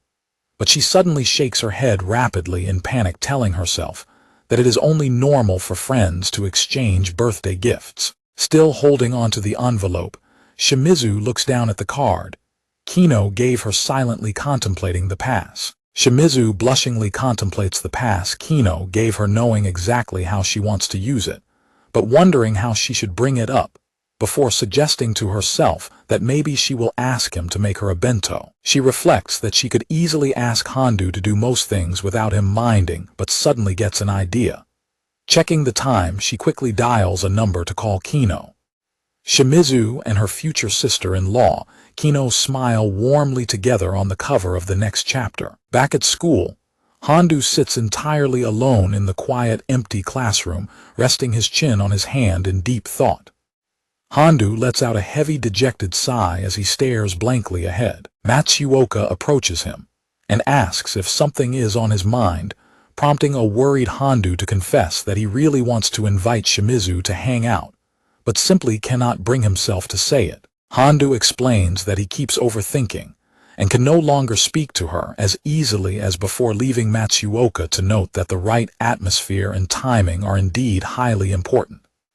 Matsuoka suddenly yells that he has a brilliant idea, catching a surprised Handu completely off guard. Matsuoka suggests they hold a study session together, since test season is coming up, proposing a group session with Handu, Shimizu, Sido, and himself, though a sweating Handu asks if Matsuoka isn't still afraid of Shimizu. Matsuoka confidently flashes a thumbs up and explains that he was only afraid of her because of the rumors, but since Handu fell for her, she must actually be a perfectly fine person. Handu warmly thanks Matsuoka, who promises to let Shimizu and Sido know before the end of class, only to freeze when Sido suddenly appears right behind them and asks what they are talking about. Shimizu suddenly walks up as well, prompting a startled Handu to call out her name, as she calmly asks if they need something from her. Handu explains that they were just discussing inviting her and Sido to study together. And while a surprised Shimizu wonders why the four of them would study together, she quickly recalls that Matsuoka and Sido have their own dynamic. When Matsuoka mentions that they have not officially decided on a place for their session, yet Handu quickly chimes in with an idea.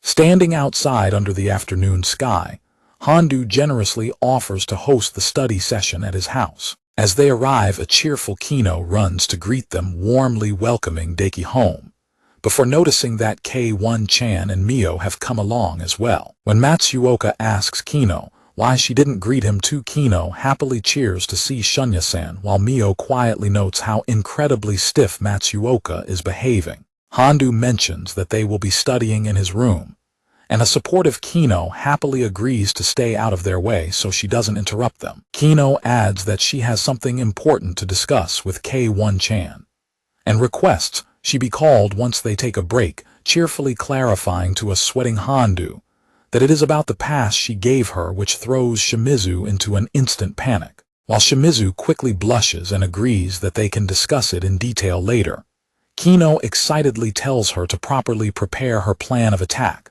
leaving a sweating Handu to wonder what on earth they are talking about. Shimizu firmly tells Handu that it is time to study, and a startled Handu nervously stammers in agreement before showing everyone up to his room.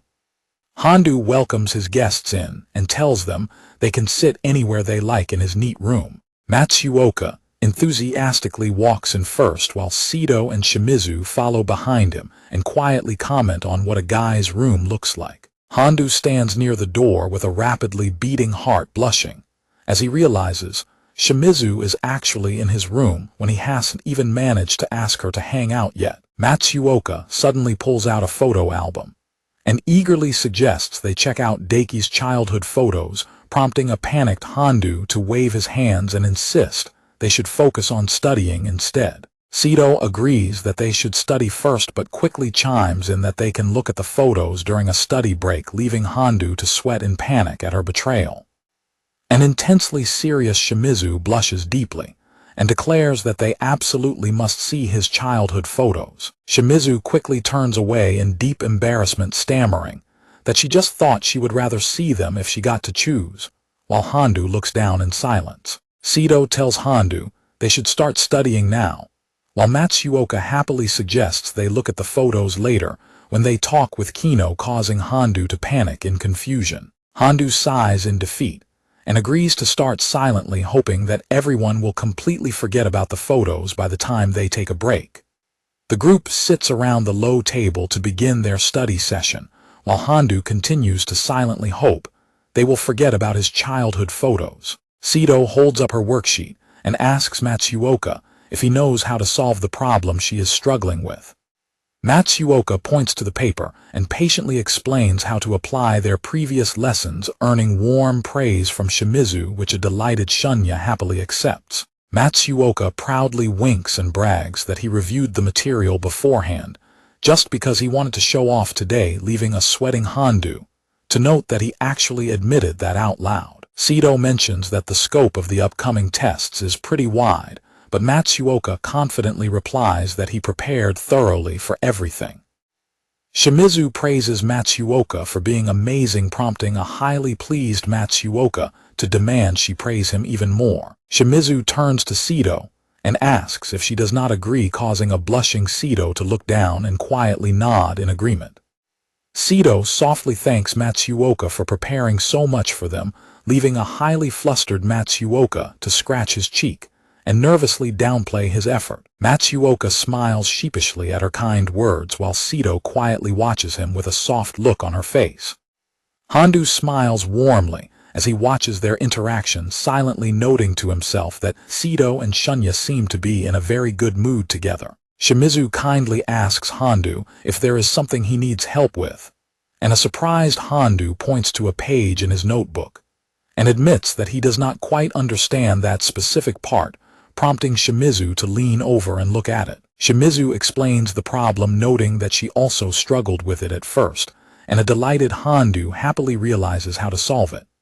Shunya and Sito watch the two of them interact with soft, satisfied smiles on their faces. Kino cheerfully walks into the room carrying a tray of drinks to praise everyone for their hard work, and Handu warmly thanks his sister for bringing them refreshments. Kino smilingly tells Daiki to go with Shunya, while the girls have a private meeting, leaving a surprised Handu to ask what she means, especially since he was planning to go with her anyway. Kino firmly declares that no boys are allowed in their meeting, while a sweat-dropping Handu wonders what they are going to talk about, admitting to himself that their secrecy only makes him more curious. Kino pushes Handu and Shunya out of the room, telling them to hurry, because their break will not last forever, while Handu peeks back inside to ask if they want him to bring back anything specific. Shimizu tells him to just choose whatever he wants, while Mio chimes in to request dorayaki and promises to pay him back later, prompting Handu to agree and promise they will be right back. As they arrive at a nearby convenience store, Shunya happily holds a snack and notes that their study meetup is going extremely well. Handu smiles and points out that Shunya also seems to have a very good atmosphere going with Sito, and Shunya warmly replies that he wants the exact same success for Handu and Shimizu. Handu smiles softly, admitting that he is indeed having an incredible amount of fun studying with Shimizu. Shunya directly asks him if he wants to ask her out on a date, causing a bright red, sweating Handu to stammer, before quickly confessing that he really does. Handu notes that since Shunya worked so hard to set up this perfect opportunity for him, he absolutely needs to find the courage to go through with it. Shunya enthusiastically declares that he will accompany Sito home today after they finish studying, catching Handu completely by surprise. Shunya winks and explains that this way both of them will end up alone in pairs, so they should both do their absolute best today. Handu is left completely stunned and speechless by Shunya's bold plan. Handu silently admires how cool Shunya always is, noting that Shunya props him up, while simultaneously advancing his own relationship, and resolves to work just as hard as his friend. Pumping his fist with determination, Handu declares to himself that no matter what happens today is definitely the day he asks Shimizu out. Shunya happily chimes in that they should quickly get their shopping over with and head back, which a determined Handu readily agrees to do. After returning, the group continues studying diligently, feeling fully prepared for their upcoming tests. But Handu notes that something even more important was about to happen. Looking back at how the study session went, Handu reflects on how everyone seemed to grow much closer to each other. Shortly afterward, their study session officially comes to an end. Sito warmly thanks Handu for hosting, expressing her confidence that the tests won't be a problem now, before Shunya quickly volunteers to walk her home, catching her slightly by surprise as she starts to point out where she lives. Shunya warmly points out that they previously discussed her house being nearby, making it no trouble at all, prompting a polite Sito to bow and accept his offer. Shunya waves goodbye to Daiki and Shimizu as he and Sito head out together, leaving a sweating Handu to silently push himself to take action right now. Handu calls out to Shimizu, causing her to turn around in surprise. Shimizu looks at him with wide eyes, quietly asking what he wants to talk about. Handu stammers nervously, desperately urging himself to finally find the words to ask her out. Shimizu waits patiently by the entrance, looking at his back in silence as a flustered Handu struggles to speak. Handu silently admits to himself that fear is completely keeping the words from leaving his mouth, realizing he won't get anywhere like this, as Shimizu notices his hesitation and directly asks if he has something difficult to say. Shimizu suddenly blushes and asks if she can go first, since she also has something she wants to say to him. And as Handu nervously agrees, she reaches into her school bag and begins rustling around for something. Shimizu suddenly thrusts the hand drawn pass toward him and loudly asks him to go on a date with her. Handu is left completely frozen in absolute shock as he stares at the pass in front of him. Handu's face instantly turns bright red as he blushes in deep embarrassment. Handu suddenly bows and loudly apologizes, explaining that he is sorry but he cannot accept the pass. Shimizu's eyes go wide in complete shock before she dejectedly looks down, quietly asking if he really won't accept it. Handu quickly explains that having her ask him out before he can ask her would be incredibly lame, catching a startled Shimizu completely off guard. Squeezing his fists tightly, a deeply blushing Handu loudly shouts her name and directly asks her to go on a date with him. Shimizu is left completely stunned and speechless, her face turning bright red with a massive blush, while a highly flustered Shimizu covers her face and quietly absorbs his explanation. Handu explains that, because he really wanted to ask her out first, he simply could not let her use the pass for it. Shimizu quietly processes his words and then takes a deep, calm breath to steady herself. Blushing deeply, Shimizu looks directly at him with a bright smile and enthusiastically declares that they should go on a date together. Handu's face completely lights up with a deep blush as he happily and enthusiastically agrees.